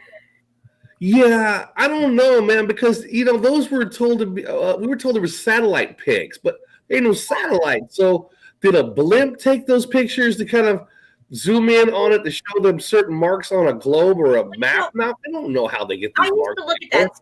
I used to look at that stuff and really try to figure out the ocean floor and stuff. I think a lot of the drag marks are where the undersea cables are, maybe. Yeah, I don't even know if they're actual real. I mean, because there's nothing up there taking the actual picture. No, I'm just saying, like, whatever is taking the picture, that those marks for me would be like maybe that's where the cables are laid and countries and stuff, because they do seem to connect to the countries. They do. I feel like this is like, I mean, you even see the coastlines have these weird symmetrical shapes. It looks artificial. And when you look at Google Earth, I see a lot of things that looks artificial. I'm like, this whole area, I'm not sure we're like, what is this place, man? I know. I'm just having a fun time in it. That's all I know about, but it's not real. It's just not real. It's not. I can't take anything serious. I think once you get to the point, God kind of puts you in a position where you just, it's not that you don't give a fuck, because you got to give a fuck, because, you stub your toe, it still hurts. You hurt your feelings are still hurt. But you get to the point where you just realize that nothing's real, and you just got to kind of roll with that mentality, not take things so stressful anymore. When I see these weird things, like, I can't believe this. Sargasso, what the fuck is that? So, one of the things I do to try to prove the globe's fake and everything is that I'll look at computer animations for flight testing, and when pilots have to go in and test, how many hours in these simulators and stuff, and what it looks like in there. All the instruments are always set on level, and the horizon that they portray out the windows for these pilots are always flat. There's no slope off anywhere on either end. And I have pictures of in cockpits of planes, because I always try to talk to the pilots. Usually when I get on, the doors open and the pilot's standing there. And, I'll take that 3 seconds to try to get a picture or talk to them real quick. And all their instruments are always set on level. So there's that, and they never compensate for curve, ever. I said, are we dipping a nose down every 5 minutes for the curve? And are your instruments all set on level? Yeah, they do. Museum of Flight, they know that. I've actually asked that. They know that. They'll say it. They're not going to give you any more than that. They're not going to talk about, do you think it's round? Well, we do what we do. That's what we do. They do their job. They go to the work. They fly the plane. Mm-hmm. Other than that, they're not going to be thinking outside the box. That's just where it goes. But don't you compensate mathematically? Because if you're flying at this distance and it's round, aren't you like adjusting to no? No, not like that. You gotta do that for a bullet. Yeah, it's just like they just know it. They just know it. They're not gonna fuck with the extras. Like, nah. Don't you want to compensate for? Nah, we don't do that. No, that's just he told me that's just for credibility. That's all he said. I said, are your instruments set on level? And he said, yeah, for the most part. And he chuckled. And I said, yeah, because we're not on a globe. It's not like you're dipping your nose down every 5 minutes. Yeah. Then he started laughing. He's like, no, you're right. Yeah, they're not going to say it because they'll lose their jobs. Yeah. It's just like a pilot that comes in and sees a UFO. You calling this in? No. Yeah. Must be a cloud. It's a glowing cloud with legs. But no, I'm not calling this in because they'll lose their job. Yeah. They have to go see the shrink. They're gonna lose money. No, man. Lose their mortgage. No, man. Nothing here. Just a glowing ass cloud. No, nothing to worry about. They're not gonna report that. I have another Mandela Effect for you guys. I mean, I don't know if you heard it or not, but I talked about it on our show the other day with Steve. Since there's a lot of people here probably in our age group, I don't know, I'm 50, but do you remember the show 49. Dallas? 49. Okay, yeah. So, Gypsy, you might have heard this one already. What color is the fence on their property? So, in the show Dallas, the intro to the show, you'll see, the property itself. Their huge ranch, with all this land. Their nice white house, and they have a fence that borders their whole property, and it's iconic. I want to know what people remember. What color the fence was? Yeah, We put that in didn't have comments, people. What color is the fence? We didn't have a mom being raised, so we watched no soap opera. We know what Dallas is, but we never watched it. I know the show. Right. But Okay. sidebar, you guys have an answer to sidebar, put it in there and see what you guys know. Let's just do it that way. Yeah, what color was the fence in the intro or on the property of the show Dallas, where JR? Bell said black iron fence. Betty Wolf says black iron. Okay. Everybody's looking it up. Zulu guesses white. White. Yep. Mike Healy says white. Okay, well, it was always white. It was a white fence and a white house, and it was just like beautiful white fence lining the whole ranch and everything. And now it's black, and it was never black. The house is still white, but it's a black fence lining the property now. It's crazy, and So what does that fence mean? is iconic, huh? What is the code behind that? I wonder. What do they mean by I don't know. Black and white checkerboard. I don't know. black and white checkerboard? That's what. Don't put me, Eric. I got to do the question while they're still doing the thing on the side. I got to do the question for her. I'm doing a separate analysis, and there is no wrong answer. Okay. I was just always gets Is it the freaked best out. one? Yeah, the same one I was asked. I got to do it for fucking stats, man. Something's gonna pay off on it. It's okay. Chess. Do you remember checkmating? You checkmate who in chess? Your king or your queen, kings and queens. Checkmate. Yeah, I mean, if you don't play chess, then you ain't gonna have the answer. But which one do you checkmate to win the game? Which one? King. Okay, that's what everyone says. That's the majority of people. Yes. Yeah. I remember a queen, so I feel insane. And Eric says he I thought remembers. it was both, though. I thought you could do either one. No. Well, people said that too. The people have said that also. Again, you're not wrong. I just don't know what the hell is wrong with my head. I thought it was the queen myself. Sorry, bro. You're gonna feel stupid every time. Everybody says king. Everybody's trying to be a drag queen, so of course it's I know because I Because I can't. thought it was the only game that a woman is more powerful than the man. So I thought that was cool about chess. I still can't find nobody that remembers the queen. I feel like I'm insane. I literally feel like I'm misremembering that when it's plausible, I guess, because king for sure. Everybody's the king. I checkmated the queen. I learned it from the Sikhs, and I learned it, and we played the Navy. Everybody checkmated the queen. Maybe we're all doing it some secret, dark, weird, wrong way on purpose. I don't know. So I have another Mandela effect for you. It's a man animal. You know how animals always have camouflage for the woods or jungles that they're in? They blend in and stuff. Yeah.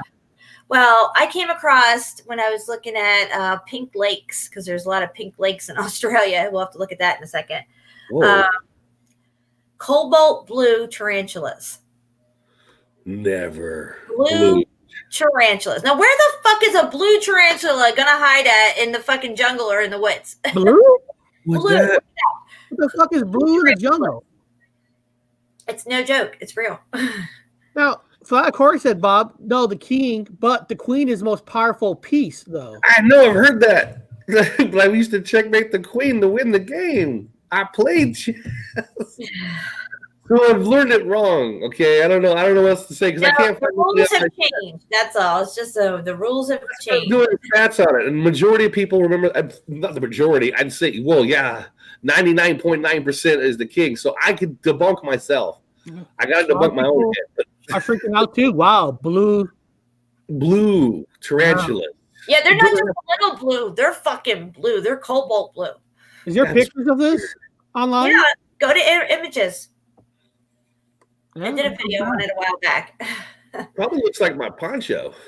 When I did a video picture. about the pink lakes in Australia, and I have two friends that live in Australia, there was one pink lake. Now there's over 10 pink lakes in Australia, and these people never heard of them. I know, dude. I know. Let me get this How one on. does this even make sense? Where's the spider going to hide? He can't hide. He's blue. Yeah, You have rainbow trees now, dude. So if you have a rainbow tree, he'll fit right in. Looks like my freaking poncho. My boss. Purple. It's nuts. It really is. Wow. Oh, this one's. Look at that. Yeah. Yeah. So you got rainbow mountains, rainbow trees, cobalt blue spiders. You can get pink slugs, pink river dolphins. I mean, everything's just. It's just bizarre. Where's Miss California? We need her on here. Look at that. How's it going to blend into its environment on leaves, brown leaves, when it's got? Oh, that's what I'm saying. See that thing coming a mile away. It ain't going to surprise you. Like this one's more blended. I mean, that one's blended. But what does? I've even seen people of tattoos with these blue spiders. If you look up blue spider tattoos, you'll see this fucking shit all over people. I'm like, what is this? This is not a thing. No. Wow. This place can't be real, man. I know, dude. I know. So, have you guys experienced any of the air pressures, man? Because I've had since the last moon swap out, which is in a wrong spot for me over here. I've had now I haven't had them for a while, but I've been having multiple of tinnitus thingies going on. I can't answer that because I have ear issues my whole life, so I don't have pressure. I do. I've been getting them a lot. I get them in my ear. The ear comes. This ear's not any good. It's like muffled because my ear. My eardrum's punctured. It's kind of like perforated. They said. But the tone comes in through here. It peaks out in the center of my head and leaves out this side. And when it comes, I can't hear anything else but that tone. And it only lasts about 5 to 7 seconds. Yeah, it's been intense when it happens. It's like out, and I'm like, what the fuck was that? I just want to make sure people out there know, we ain't lying, man. Now I'm putting it out there. It's been hitting me hard for the last several days. And so I'm not saying it's a shift, not bullshit, man. I don't know what it is, but I don't know what it is either. But I feel like my head's being scanned when it happens because it's up right in the frontal lobe of my head. I can hear it move through it and shift. I can't feel anything, but there's no pressure or anything like. But it's almost like I'm being scanned. Like that's kind of a nice way of putting it. So you watch the Adjustment Bureau, right? So there's that. Kind of like it would sound like, I would be. Okay, she's good. Let's move on. I bought a pizza from Costco today. I'm sitting there, I'm eating a freaking baked potato, and I'm sitting with somebody else that has the Mandela Effect. I'm like, oh, I gotta stop. I can get it. I'm getting it. It's a real piercer. That it goes in and out, is like you said, like a scan. Scan. Ooh. It's like Scanner Darkly. A lot of people are saying there could be an invisible drone above my house that's going over my house and scanning, whoever's in my house and stuff. I mean, that's what it is. It's not. I don't have tinnitus. It's not something that I have all the time. This thing comes and goes every so many months and stuff. It seems to be getting further apart nowadays. It's fewer between, but before, like last year and stuff, I would get it like at least once a month. Yeah, it's just recently here in England, it's been overwhelmed. Eric, I told you, since I got that thing on my arm, I got a little white dot on my arm where they looked like flesh, and then it grew back. It's a white dot in my tattoo. So that means to get a white dot, you have white flesh in your tattoo means they have to remove below a certain line. Yeah. The subcutaneous tissue. Yeah. So there's a white dot inside the black tattoo. It's a we have 69 people watching. True Secret 69. A lot of people are hearing ringing in their ears. Wow. What's up? People get them too? A lot of people hearing ringing. Yeah, it's just been. I'm just throwing it out there because it's been. I don't know. I wouldn't say it. I mean, I wouldn't say it because I debunked, but I wouldn't say it. But it's been recently. It's been bad. It's like that. In 2016 was insane, and then 17 it slowed up. Then 18 was, like you said, off and on, slow, off and on, and then was it with the last moon switch? It's been hitting hard. Yeah. Now, a lot of people saying something about 2020 is going to be the big year What do you guys I think think of so. that? Have you guys heard that? A lot of people are saying Well, 2020 is the I big said year. all through 2019, I kept telling people they're going to roll some serious fucked up shit on us in 2020. We're 2 months into 2020. They already killed half the world's dying. You know what I'm saying? I mean, June's going to be like a whole different place. Right. You had a fucked up movie. You had a Criminal's Mind saying we're all head choppers. This coronavirus shit. Mm-hmm. Yeah. Yeah, and I was joking about how a lot of the Biden- old stuff that was out, like about guillotines and everything, and all the information we heard from 2016, 2017, they've scrubbed now, or they'll put it under like Snoops or something.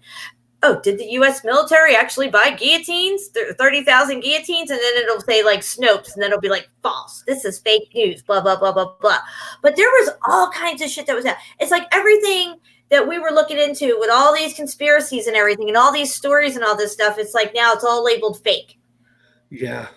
It's like I said, I was joking about. I think Brian talked about creepy Joe Biden with his story about how he was arrested, and then all of a sudden three different papers ran a fucking thing on him, and at the bottom it all said Mandela Effect. Yeah. The whole See, description. they're trying to hijack the narrative is what they want. They don't want us to figure out what's really going on, that we're actually seeing how things have always been, and we'll know them by their fruits, and their fruits are going to be laid out right before us once we figure out that the things are changing or the things that they've been lying about to us all the time, including the skeletal structure.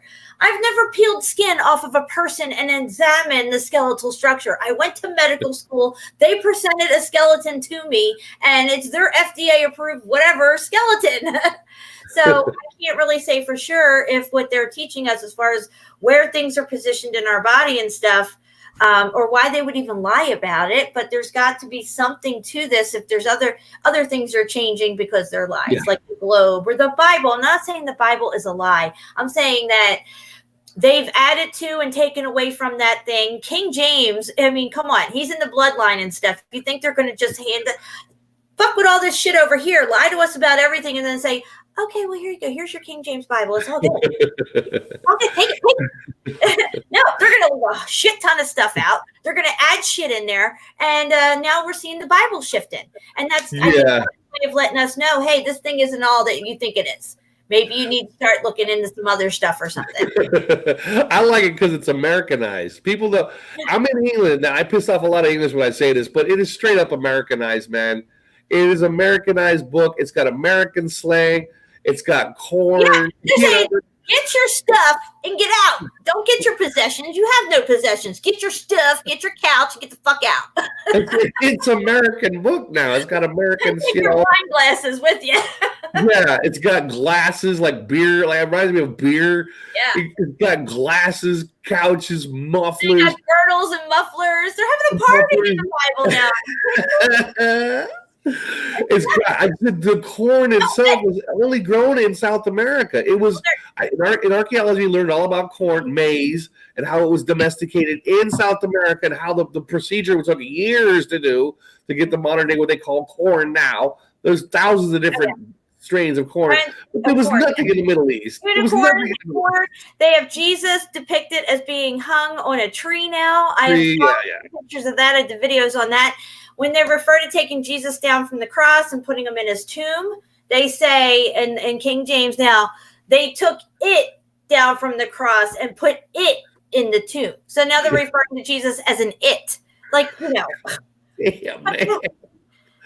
Yeah, the good thing is that people that have the fact remember the old one. You know, the old one's a little more Chaucer-ish. I don't know. A little more Shakespearean. Catholic school. I mean, I know I never heard Jesus being hung on a tree. No, what does he do?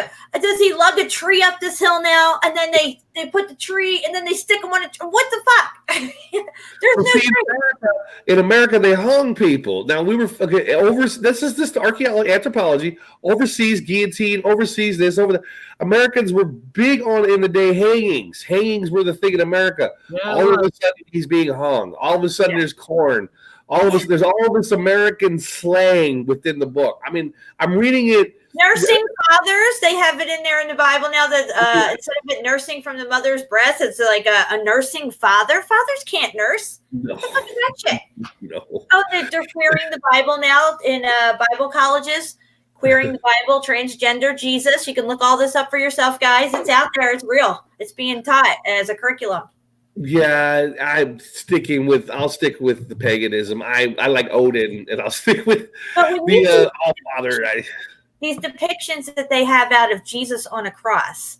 It's unfucking believable. And I'm talking about ancient, like old-ass paintings and shit. Yeah. Can you? I'll just send you what I got, man. I'll tell you what. I got some stuff. Remember, the question is, what does it all mean? At the end of the day, what does it all mean? That's the frustrating part. What does it all mean? No, you gotta let God's playing out his game. I just believe in him now. I'm just having a great time. He's the captain of the ship. We're just crew members trying to wake people up. I'm trying to get people off narcotics. She's trying to get people waking up on the earth being fucking fixed and all the effects. People that we know within the community are having great shows, just getting people woke up. We're here for people waking up. That's the best we can do right now on this ship. God's on the helm. We're going to figure it out when he gets there. We don't know. I'm just staying vigilant, trying to stay healthy as best I can. Everyone's doing the best they can. Trying not to fight too many people, but you know. Yeah. You got sometimes. Oh, I hear that. Yeah. We can just do it out there.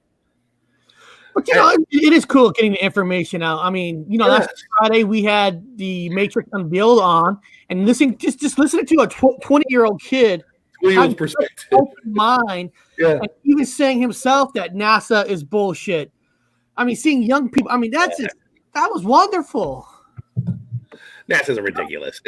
We'll spend an hour just NASA fucking and swearing. Oh, I know. But just seeing young people, you know, coming on the show, you know. You know, just having an open mind, it's great. Yeah, right now we got the Corona going on, so we're kicking it with that. That's a great fucking time. We'll see what happens there. I like Corona with lime, please. Thank you. Me too. I like Corona with lime. I like it chilled with lime. Lemon sometimes okay. You guys believe how pathetic the world is on the coronavirus? The Corona beer has dropped by 30%. People are not buying Corona beer because there's people out there who think that the Corona has started from the Corona beer. Look it up. Corona beer sales have dropped over 30%. But what does Corona mean? Corona means crown. Yep. Also sun. The sun, crown sun.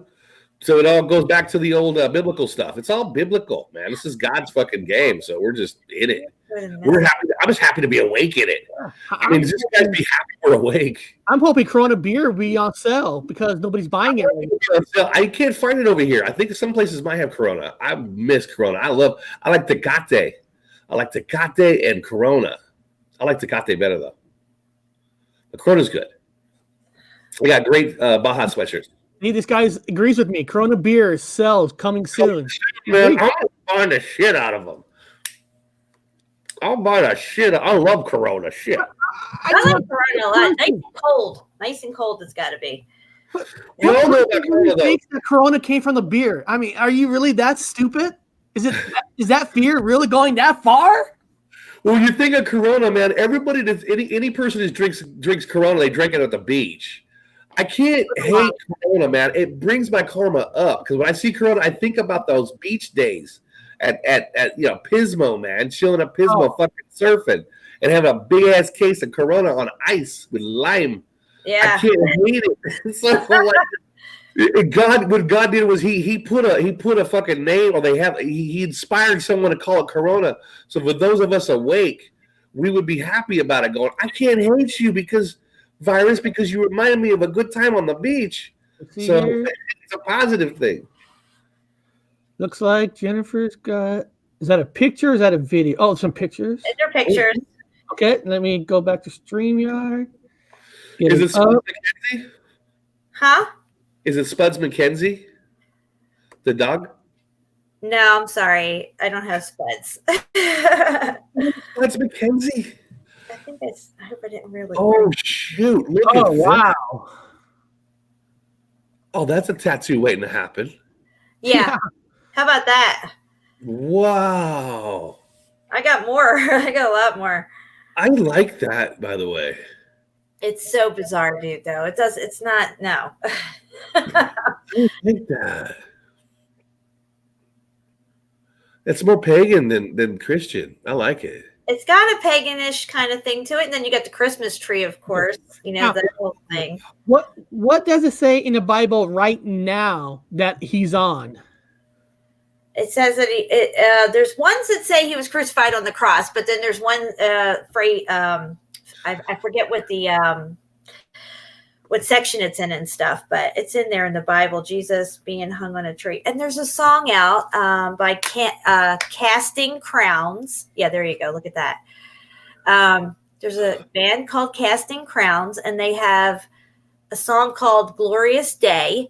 And in this song, they talk about Jesus being spread out on a tree and how he took the nails for me and that he was buried.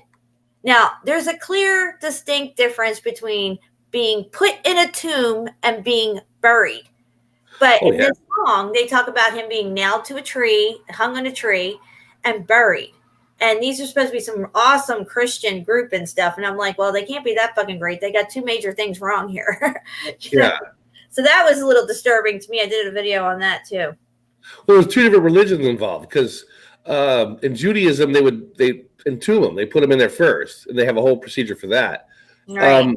And I guess the pagan at the time would be pagan. They buried.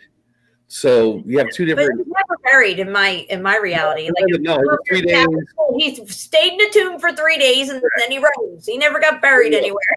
Yeah, wrapped up and then rose out, then got out. And then Magdalene was there, and she was like, "Oh my God, you're there! What the fuck? You're cool shit." Yeah. He's like, no worries. I got this, like that. Yeah. Then he bailed.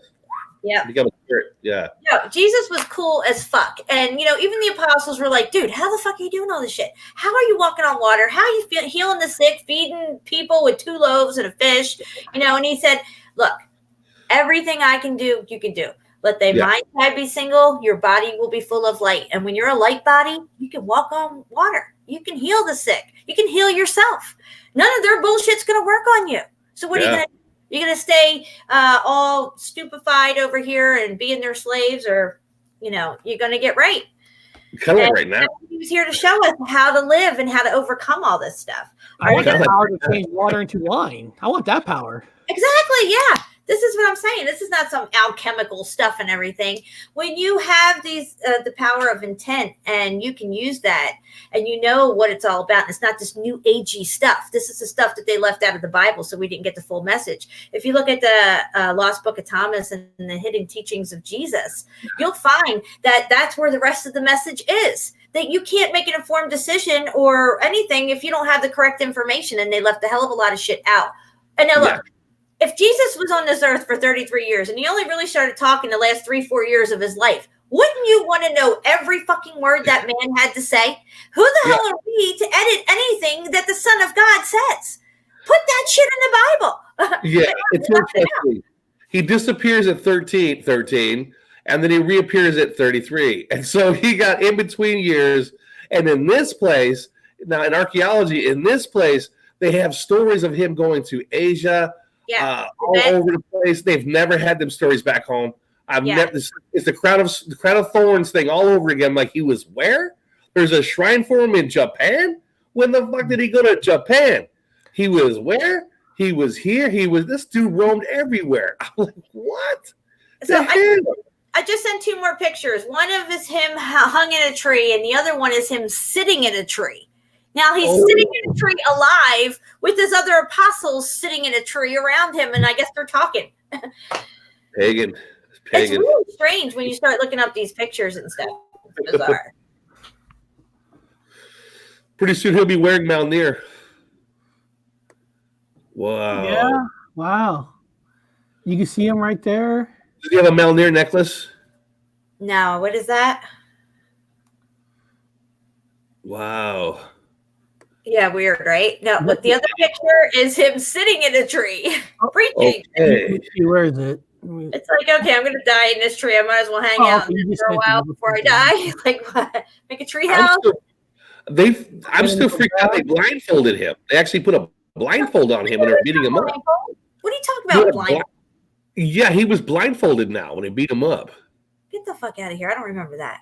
Yeah, it's in the Bible now. Don't ask me the passage. I ain't a Christian, but he's been blindfolded. Someone else look it up on the sidebar. He's been blindfolded. So zoom in on this. This is him sitting in a fucking tree preaching. Sitting in a tree, man. Sitting in a tree. It's tree crazy. Isn't there a kissing song about that? Gravity sitting under an apple tree? What? Apparently, apple tree is the tree of knowledge. Oh, Jesus discovered gravity sitting under an apple tree. That's interesting. Can you So again, people, disclaimer, man, we're not putting down the Christian faith. People, we're taking this with a stride. Everyone's being happy.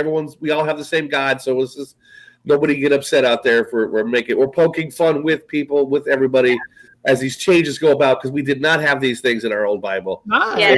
We're making fun of the new changes, which is okay. It's fair game. Yeah, I'm not bagging on anybody. I'm just saying that this shit's ridiculous, and it was never taught. I went to 12 years of Catholic fucking school, guys. Okay, religion was in every grade, every class. I had it, and we had to go to church like during the middle of the week, like on Wednesdays and stuff. Stations of the Cross. The Stations of the Cross. He ain't lugging some fucking tree. He's got a cross. The cross is a significant symbol. It has meaning. Now they're just throwing him up on a tree, like it's nothing. Like, did you go to catechism? What kind of tree do you have to bear? Did you go to catechism? You look like you're crazy. Yeah, I went to 12 years. I went to an all-girl Catholic high school. Wow. So hot. All-girl Catholic high school. That's so hot. I think we had a church down the block. Didn't that guy get thrown out of that church? The preacher guy, Brown, whatever his name is. Who got thrown out in our church? Well, we didn't really go to church, but we had the one church down the block in Kerman. Which church you talking about? What in Kerman? And the Reverend guy. Yeah, he got kicked out for that's the church I had that fun with inside the church. Oh, that's the guy you handcuff one of your friends to the thing, and then come back to the next morning to get him off. In fact, I have no memory of that.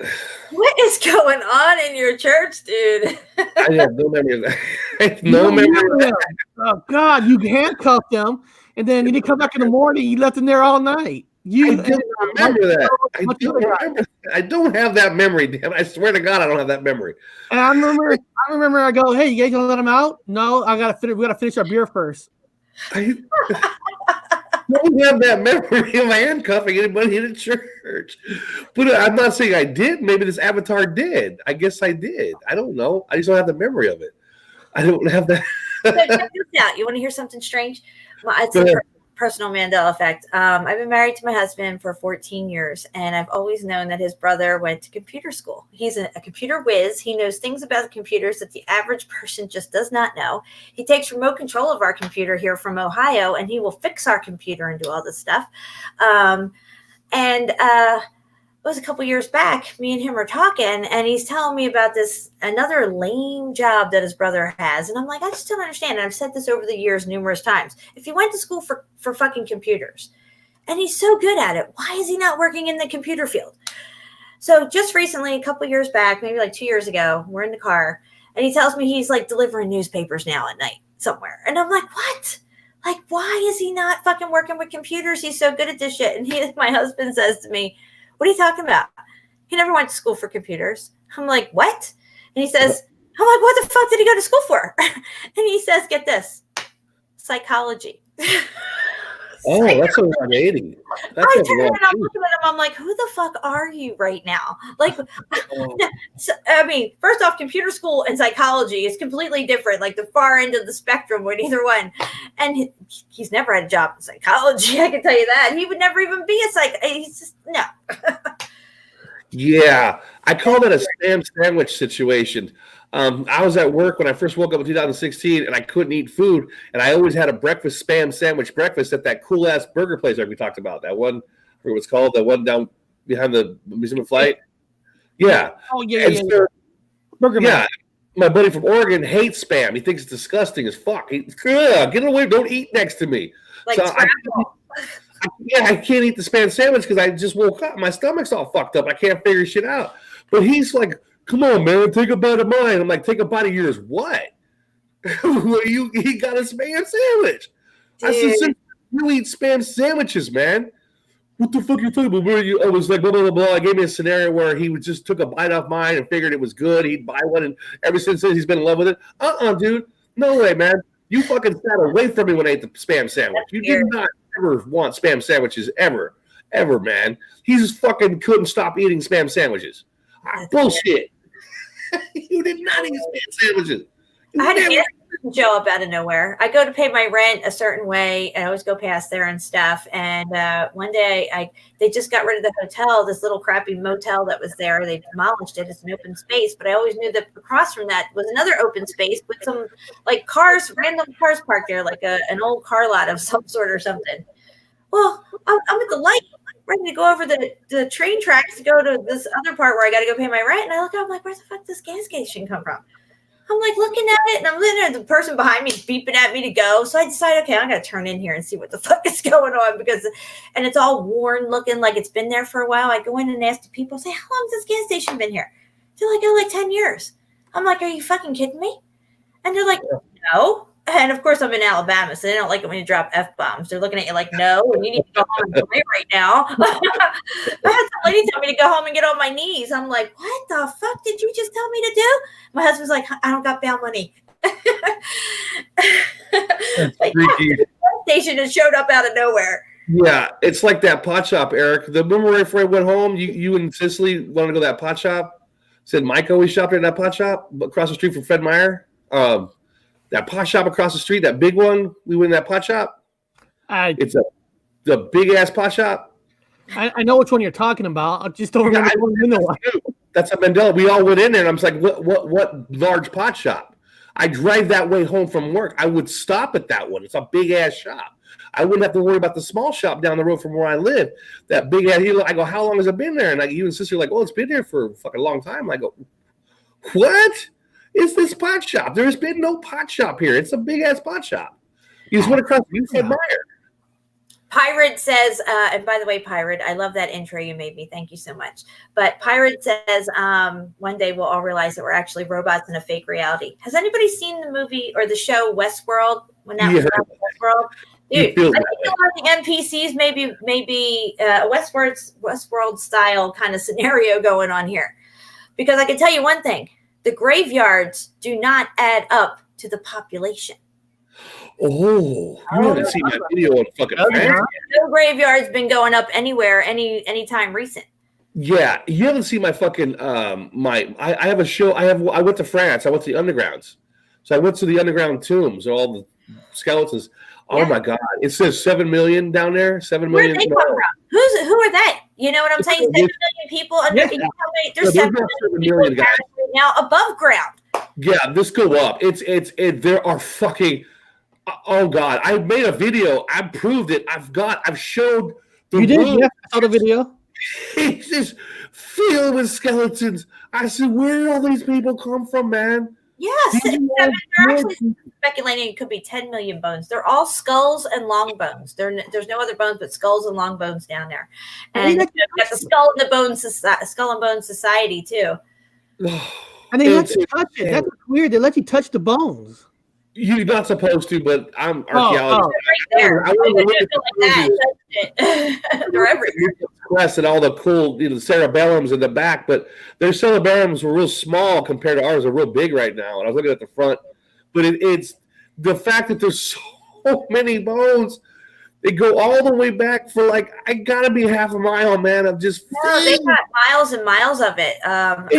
Where do they come from? These are human beings, man. I'm like, 6 million people, 10 million people, whatever. I mean, even right now, when you look at the populations of the cities, the major cities in the United States, and how they've grown since the 1900s up until now, the population growth. Where the fuck is everybody? Even if you factor in cremation and take half the numbers away, you're still left with a staggering amount of people. When is the first time that anybody has seen a new graveyard go up anywhere, a new cemetery anywhere? I haven't. Good call. I haven't. When I first woke up, I walking down the road. Numbers are all wrong, and there's not as many people as they tell us, or these NPCs get buried, they get taken from underground, repurposed out again, or something like Westworld. They were gone. I went down the street to Fred Meyer where I live, and I was walking up there. I was like, where'd everybody go? Where'd everybody go? There's two cemeteries around here, and I never see people. funerals anymore. In this state, it's 70% cremation here in this state. 70% of people get cremated. Well, it changed. I think there used to be a lot more than That's that. why here there's no graveyard opening That's up. what they say. That's what they say statistically. But like this person says, lots of funeral homes though. Yeah, where the fuck is all the where's everybody going? How are these things staying in business? Where's all the funerals at? Back in the day when I was younger, I'd see funerals. You want to hear a fucked up story? I heard a fucked up story. How about Bob knows this story? Okay, our father passed away. Yeah. Oh God. And remember, we had to set up at the funeral home to do a military funeral at the funeral. We had the date, everything. The date, everything was ready. We had family came down from Oregon, from California. They all came down, right? Everybody came down. So we all drive down there to the graveyard for the military, military thing. Yeah. And we go in there to sign in. Oh, we don't have you on this date. You're not here for another 2 weeks. What? Yeah. No, 2 weeks. They didn't even put. So we had to stand in front of where you put the cremation in the wall. We had no stone, no nothing for this, and we had family that came down. Wow. Somehow the date got changed. That's weird. Confirmed. Everything's 100%. They don't fuck up at the funeral home. I mean, maybe once in a while, but somehow the graveyards that are around the old ones and stuff, somehow they still have room. It's like look at Philly, for instance. I mean, there's a lot of old graveyards, and but there's no new ones. Within the last 50 years, there hasn't been a lot of new cemeteries going up anywhere. You would think they would. Cancers run rampant, heart disease, Alzheimer's, Parkinson's, all this stuff, diabetes. People are dying left and right. Where are they all at? Where are they going? Where's the funeral? Where's everybody? Well, it's like if you go to the Doors, Jim Morrison's graveyard in France. I was in France. That ain't his graveyard. That ain't his gravestone. This is not where he's buried. This little area. This is where people used to put all kinds of shit and lay down and take pictures with his. It ain't the same place. Wow. It's completely different. Like, is this dude even guys here? It's a lot of people. Graveyards, but don't move the graves. That sounds like a little. New cemeteries, graveyard. I've been all kinds of graveyards over here, and they're hollow. I've literally the lids are moved in some places. I'm like, there's nothing in them. It's like the grave. There's like fake. It's fake. It's like, where's the bodies? There's like they've got tombstones stacked on top of each other, all knocked over. Somewhere like this is a place that still people going to the church, but they don't take care of the graveyard. Where's the bodies? I don't know. I definitely think there's a Westworld scenario going on here. You see that people being frozen on camera.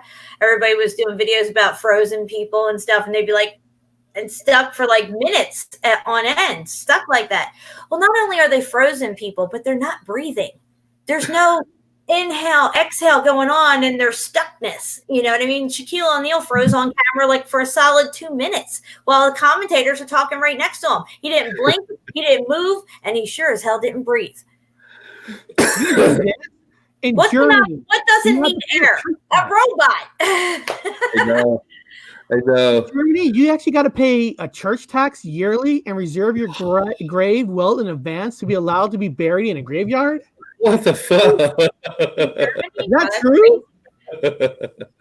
Paying tax on everything. When you look at Germany, it's stacked and packed. I mean, that's a pretty populated place and stuff. There's lots of people in Germany and stuff. And where are they putting all these people? You don't see them taking back, national forests and stuff, reclaiming land for cemeteries or anything. Yeah. You would think these things would be going up everywhere. Yeah, cremation has really taken off because the expenses of funerals now have gone up so much because of hyperinflation. But back in the day, that was the way to go. Everybody was buried. Yeah, well, they just put you in a tube and they pulled your bones out, and then they kind of put them in a small space. They didn't just have whole huge spaces for one person. And back then, as I took the class, they fold you up. They fold you up because everything's there. They just put you. They wrap you in they put you in little boxes on the ground. I mean, but you had your own square box. It wasn't like you were. I think the numbers on the populations are off. Is what it probably is that they're fudging the numbers and they're not giving us the right numbers, and there's not as many people in these cities as they tell us because there would be more graveyards. Yeah. Totally. There's a lot of bullshit going on. Population lies. This is a lie. Travel distance is a huge lie. Yeah, it's their numbers. You know, their globe model numbers, they don't work. They don't add up. His story don't add up. You know. No. Up there's a lie. Over there's a lie. Too many fucking numerical 13s popping up everywhere. 911s. Too. If they're gonna lie to us about what's above our heads, you better bet your bottom dollar they're gonna lie to you about what's going on under our feet. So absolutely, of the earth and that all that's bullshit. And if anybody watched my Paradise Lost, Dante's Inferno, and the 9 Circles of Hell video that Steve JMO and I did, we did a 3-part series on that, on the ripple effect. And you're going to get a whole new perspective on what's going on underneath your feet. So if you guys check that out, if you haven't already. I believe it. I'm not home. This ain't my home. I keep reminding people. They think I'm crazy. I go, this ain't my home. I'm not from here. Where are you from? I said, I'm from a fucking another place. It was called Sagittarius Arm. But I don't know what this. I don't know now. That's the Mandela Effect. Sagittarius Arm to the Orion Spur. Well, why would that change? Because space is fucking fake. That's why. Yeah. And that's a lie, and it's going to change. If it's something that is true and it'll stand true to its nature, it will not change. Yeah. I just have to use that because I don't know what else to use. People say, where are you from? I don't know what else to use but just the name. Yeah. Sagittarius Arm. That's all I can say because that's what I studied in college. Yeah, that's it was probably Sagittarius, though. Yeah, I remember. Never Orion. Yeah, I have to say it as a place, like literally just as a name. You know, it's no longer. It's a constellation of what we had. I mean, I don't know. The constellations are completely wrong here. I can't find fucking Venus. I can't find North Star. I can't find fucking Little Dipper, Big Dipper. I'm having a hard time locating where it used to be, where the moon is shaped wrong. It's backwards and everything. The moon is all muffed up, dude. All muffed up. Your link to the video. For the ripple effect, the Dante's Inferno stuff. Is that what you're asking? I think that's what he's asking. Okay, well, I'm going to drop the link to my whole channel in there, and they can just go through because it's a 3-part series. So it's your show. You just put in all your stuff. Put in everything you want people to look at. This is for you. Oh, thank you. This is what we do. To get you out there. We get each other out there. Get your links out there. Put your links in there. Put all your shit out there. How often do you do a live show? Do you do like a set days a week, or you just do whenever? We just do it whenever. Recently, it's been a lot more consistent because now I have my own laptop, so I'm able to get on here more at my own convenience and everything. But I don't really have a set day like every Thursday or whatever like that. We can kind of go with it. And I have a screen share issue. So Steve's my co-pilot, Steve JMO. If you're not subscribed to Steve JMO, everybody, so Steve, put the link in there for him. And I just dropped my channel link in as well. Cool. A lot of shit. I have thousands of videos, guys. I've been at it a long time. Do you go on your show or do you go on Steve's show? Well, I go on his show. He comes on mine all the time. Right now, I'm on YouTube punishment, so I can't upload for another week or live stream because I had gotten that second strike. As soon as I had 2 strikes, one came off on February 26th. On 27th, Steve and I were going live, and as we were going live, they pulled me. And yeah, they're like, yeah, you got another strike for hate speech. And it was about, just either coronavirus or some other stuff we're talking about with the stars and everything. But yeah, they took me down again. And I'm just like, are you fucking kidding me? So what's hate speech in this exactly? The truth? Because that's all I'm telling you is the truth. There's no hate speech involved. You gotta do what I did. Is that why they say you did a hate speech? Yeah, they gave me a strike for hate speech. Community. Does somebody have to complain about that towards you? You can appeal it, but you click the appeal button, put in your little spiel, and then you never hear anything back. So it's just. Well, make sure just disclaimer. I always do a disclaimer in my shows. I always say this is for entertainment only, and this is strictly a comic book story or scenario. What I'm talking about. Don't believe anything I say. This is strictly entertainment. And yeah, makes you the algorithms pick up certain key things, and it's not a person that's reviewing any of this. Yeah, so just give the algorithm something to feed on. This is satire only. This is for entertainment. I have a video taken down because I didn't like the name of my video. I wound up uploading it under another title, and it's been fine ever since. Good. Yeah, you got to play with the algorithms like that. Yeah, you got to figure out ways around that algorithm. That's why I always say this is strictly entertainment only. For those of you that want to learn about some fun things in this fun-ass comic book we call the Planet Earth, or the back of the Earth. Through hell? Check out my video. There you go. You want entertainment? Check out her video. The True Speaker. She's got some wonderful comic book material for you guys to read and watch. Great stuff.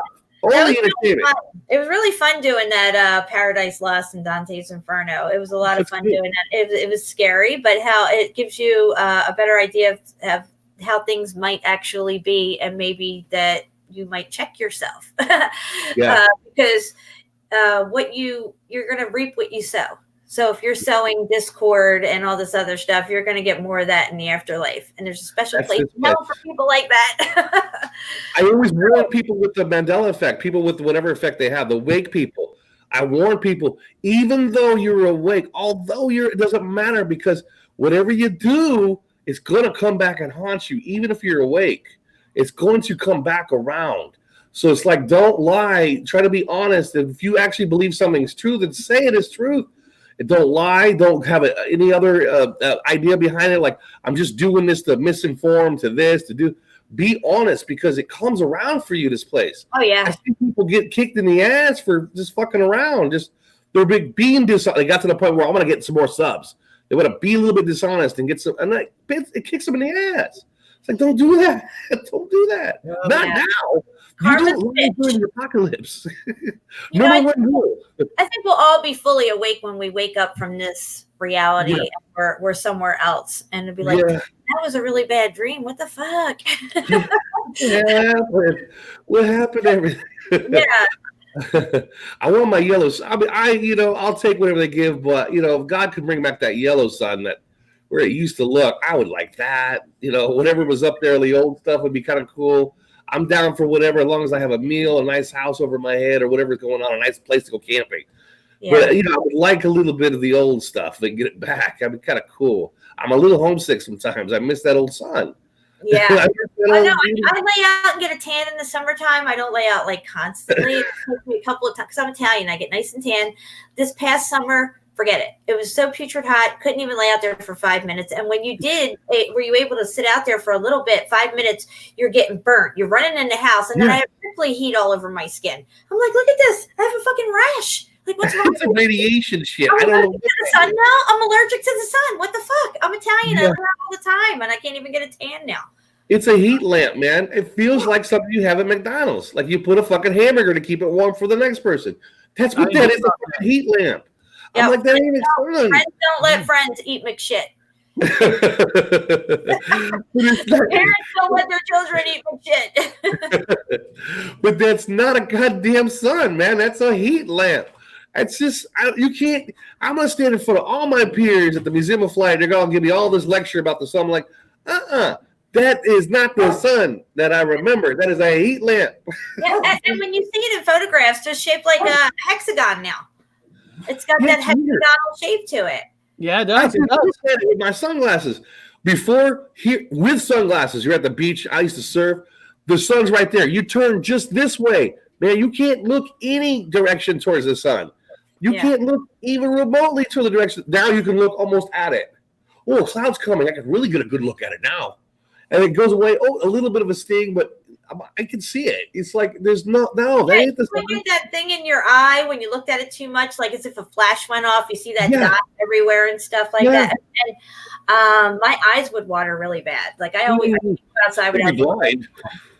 I'm like, disclaimer, guys, don't look in the sun. Don't do it.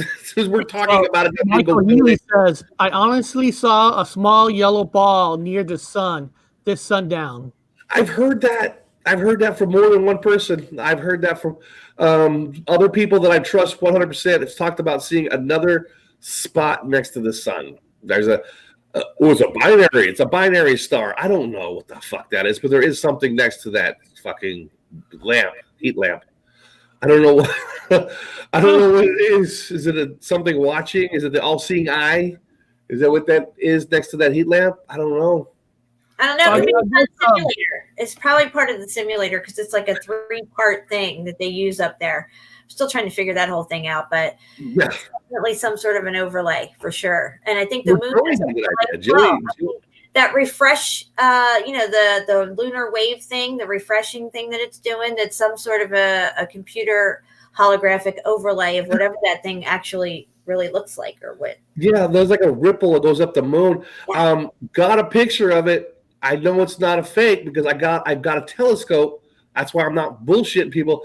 I look at it with a telescope. A friend of mine had the phone and attached it to the telescope. We got a snap picture. It's on Eric's Instagram, so we got it on there. So if you look at Eric's Instagram for Mandela stuff, you'll see the moon, and it's got a ridge down the center of it. It's got a fucking. It looks like the Death Star. It's got that little bold ridge on it, like a Death Star. Yeah, it's in there, so you guys can link it through that way. And I've taken it with a telescope. I mean, there's no bullshit. There's no fucking computers involved. No nothing. Just the phone and the telescope out the window. And that fucking thing had a ridge. And I think sometimes that ridge was moving up it. Like it was a fake fucking.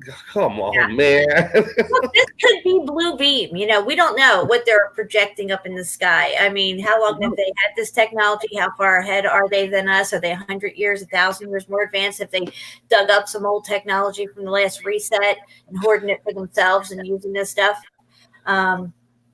There's just a lot of unknown, you know? Yeah, a whole lot of it. I'm almost got to the point where I'm burned out trying to figure it out, and I'm just kind of being lazy. I'm going to be honest. Let people just. I love their other ideas. I love everyone's research ideas. I just been playing that with that. I'm just numb to the point where now I'm just enjoying everything the best I can, making fun videos, just joking around, mostly just clowning. Yeah. All you can do is keep my karma up, smoking a little weed, keep my karma going. I sent another email. It's a picture of a star that I took the other night when I was talking with Steve and everything. We were talking about the stars and how they're looking and how we're getting videos of them, you know, looking like not what they show us. So we call these the watchers, right? You know, the stars are most likely the watchers, and that is they're set in their positions. That's what their duty is to do, is to watch over us, you know, keep an eye on humanity and all this stuff. Well, okay, that's Jesus on a tree again, and I got you one more picture of Jesus on a tree too. There's another one we didn't see yet. Wow, that was wicked. That's weird, yeah. Okay, well, here. In the pagan culture, humans came from a tree, came from wood. Humans were brought forth from wood, not from clay, but from wood. Yeah. Can you zoom in on that at all? Let me see. Let me go back to it. Oh, hold on. And let me go back into the web page second. That's a star. That's about right. No. Well, I looked at the telescope. It looks like what I see. It's a plasma flat disc, like almost like a little hole in the middle, too. Like a donut, like a plasma donut. Right. Well, this thing. Shoot. All right. Sorry. That's okay. I lost everything. I always have issues with these pictures. When it comes to the stars, nothing works. It looks like a face looking down. I can see two eyes and a mouth. I see that. Yes. Yeah. It's weird. And I caught it doing multiple things. And one of the pictures I caught it doing this. Was it in transition in between different vibrational frequencies? Maybe it actually shows itself for a split second. Maybe I caught it. I don't know what it is. But when I saw it, I immediately was like, holy shit. I saw the face immediately. And then my mom came down. She's like, what are you holy shitting about down here? What's going on? I'm like, what do you see? What do you see? Tell me what. She's like, well, it's a face. What is it? And I was like, what's the face doing? She's like, it looks like it's looking down. I'm like, exactly. What do watchers do? They're looking down, you know? And it just, for me, it clicked. I don't know what I got there in that picture, but it's something.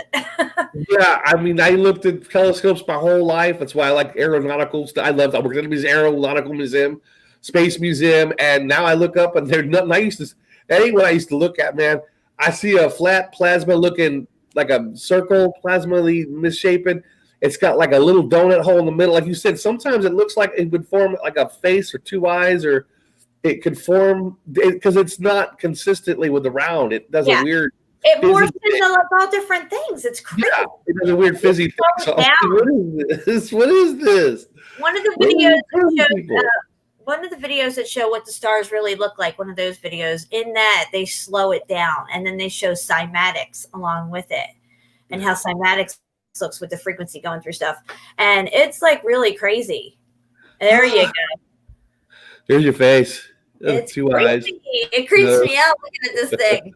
I had a holy shit moment at 3:00 in the morning the other night. I'm calling Steve. He's asleep. I'm like, I got to show somebody this. Why isn't anybody awake?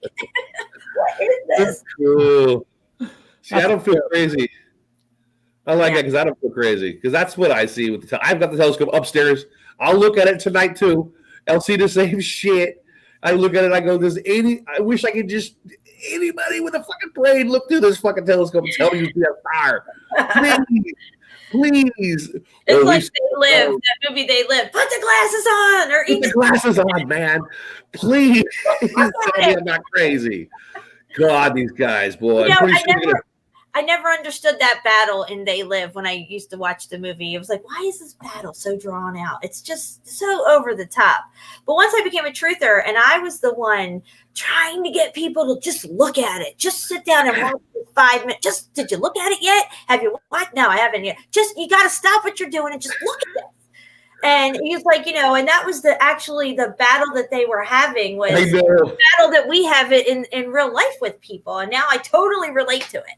Yeah, the 15-minute. It all makes sense. That long fist fight. It all comes around. Kicking, and they just would not put on the glass. He would not put those on. Put them on. He's at the point where he's passed out, and he finally just puts it on his face, man. He's like, what the fuck? And then he sees the little drone come up and stop. Yeah. Looks right at him and goes, oh, shit. He's like, click, click, boom. Yeah. You have that mask. I have the mask upstairs. Yeah, I do. Oddly enough, it was in one weird ass little ass market. I do have the mask. I've got the They Live mask. I've never seen it in any store before. It's a collector's. And that's the mask we're using in our horror video. What's he go? He goes, you look fine. Her over there, formaldehyde face. I gotta grab. You guys keep talking. I'm gonna grab that mask. Well, we're gonna. He said, "Put one that can see." We're actually gonna wind down a little bit. Got some things I gotta go do real quick. So let's just do a little shout out. Are you doing any shows this week at all, or anything special going on this week? Yeah, with either tonight or tomorrow, I'm sure I'll be doing something with Steve, and I'm always on Brian's show. I don't have anything lined up for the Ripple Effect right now because of my channel being kind of in YouTube jail for the moment. But next week I'll have some stuff coming up with that. That's awesome. And then I know my backup channel is TTS69. Yeah, somebody put that in the chat. I think Mike Healy had that in the chat a little while ago. So people find that. And then for us on Thursday, I'm working on her. I think I might have Karen B on the show. Oh, that'll be fun. She asked me what time it starts, so I'm waiting for the thumbs up on her. And then Friday, I'm supposed to have some guy from the UFO community to come here and talk to us about UFOs. Oh shit! There's the mask. Oh my god, that is classic. I love it. Yep. Formaldehyde face. And then my backup channel in the chat box. So everybody make sure you're subbed and belled to my backup channel, please. Thank you. And I don't usually do shows on weekends because usually I keep that Wednesday. Usually the weekends are free for the family, kids, and all that. But on Sunday, Brian Staveley went on a show with the guy, Phoebe, The Truth. He wants to come on this show, but he can only do weekends. So we are going to have an unusual show on a Sunday at 11 a.m. Pacific time with the Phoebe Truth guy, which should be kind of cool. And Bob, any shows going on this weekend for you? Maybe I might have. I'm trying to hack into something, so I'm going to hack into the mainframe computer and try to get Tits McGee in here again because she's popular. The fucking computer lady's popular. So I like to hear that fucking machine. You know what I thought about my backup channel? How it says TTS 69. If you put an I in the middle of it, it says Tits 69. Well, I didn't have a name for this individual, so I just put it on there. Tits McGee. They don't know. You're more than welcome to come back to this show anytime you want. Jump on. Oh, absolutely! I love you guys. I would love to come back for sure. Have her jump on Thursday or Friday, but like, no, I want to have her own show first. I don't want her to jump on like the second half. Why don't you have your own show? So that's all. Now you can jump on anytime you want. Yeah, we just bullshit. You bring on something funny, fuck it, just talk about it. Yeah, Brian Stapley says to me, he's like, "Oh, I'm about to go live." I'm like, "Oh, well, give me a link." He's like, "Well, what makes you think I want you on my show?" And I'll be on your show, and you'll like it. I think what Brian does, Brian experiments. He puts people on ours first to see how they'll act, and then he takes them on his. Well, they waited past the fucking Wood Brothers, so he'll make it past my fucking rigorous bullshit.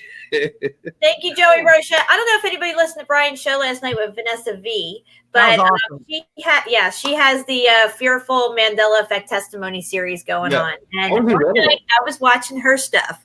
She put me one of them. A year or two ago. No, it had to be like 2 years ago. I'm laying there on the couch doing my thing, listening to these testimonies, kind of looking up at the screen here and there. Next thing I know, I'm on there talking. And I'm like, what the fuck? Did the video go to one of my, did it, go to the next video and mine was up in line? No, I was in her testimonies. I'm actually in two episodes of her stuff. And last night on Brian's show, she mentioned that, and she said that they were trying to get me to come on last night. They dropped me a link. They wanted me to join, but I was like, I was incapacitated. She talks so smooth. She's got like such I love her voice. Yes. I could listen to her talk all night. Yeah. I really she's talking about, like, she's not a flat earther, but she's not against it either. And I love that truth. Like she's not jumping on anybody's bandwagon. She's just telling her story. It was great. Absolutely. Yeah, I like being on. I was on one of hers too. I was cool. I was like, somebody sent me a thing. Hey man, somebody mirrored one of your things. I said, I don't give a fuck. That's what the truth is all about. It was her. And I go, oh, and in great context. Great, and then linked it. I mean, college, obviously, with the college, because the video and the source. So it wasn't like she's just stealing. I was like, oh, this is done well. This is done. I didn't know I was even in her awakening, or not awakening, but the truthful and fearful Mandela Effect series. Like, I'm literally just watching like episode 21 or 23. I forget which one it is. Next thing I know, and sometimes she would cut up some of them, like make them a little bit shorter or whatever. She put my whole thing in there. I talked for like a good 7 minutes and stuff. I'm like, I can't believe she put that in there. Like, I was floored. I loved it. I was so flattered. I couldn't believe it. I was like, wow. Like, because I didn't have a lot of subs back then. I was maybe around 2,000 or something. I mean, I just hit 11,200, guys. So, yeah, I'm steamrolling my way towards 12,000. I'm stuck. They don't mind. Just go. I'm at 13. I'm at 1,013 or whatever. I'm 1,013. Or I was at 666 for about a week and a half. Then I was at 999 for like a week and a half. Then I was at 111 for like 2 weeks. And then I'm stuck at 113. I got a picture of my count being at 6,666. Yeah, I screenshotted that. I'm like, check this the fuck out. It stayed like that like all day. I think they did it on purpose because I had so much hate mail. I was like, I can't do anything about it. I've got friends trying to unsub and resub, and it is locked. Well, when I started with Brian, I'd have all these people saying, oh, I'm a new sub. Everybody would comment and saying they're new subs. And then I'd look over at my sub count, and I lost 50 subs. Same with me. I'd gain 2 or 3, and then I'd drop another 10, 12, 20 or whatever.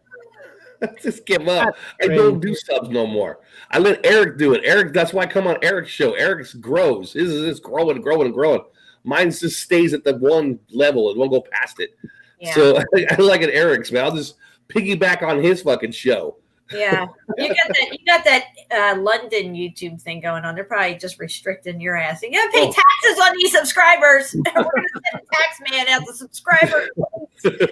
But I do get I get a lot of London people, which is good, man. At least I'm bringing London to America. We're getting us all in here together. One big group, one healthy group. Everybody, thank True Seeker for jumping on. That was fantastic. That was awesome. She's awesome. If you guys aren't subbed to her, I don't know why not. You guys are crazy. You should be subbing to her already. I shouldn't even have to say this. She should be already subbed. I say it again. She should already be subbed. So, all right, everybody.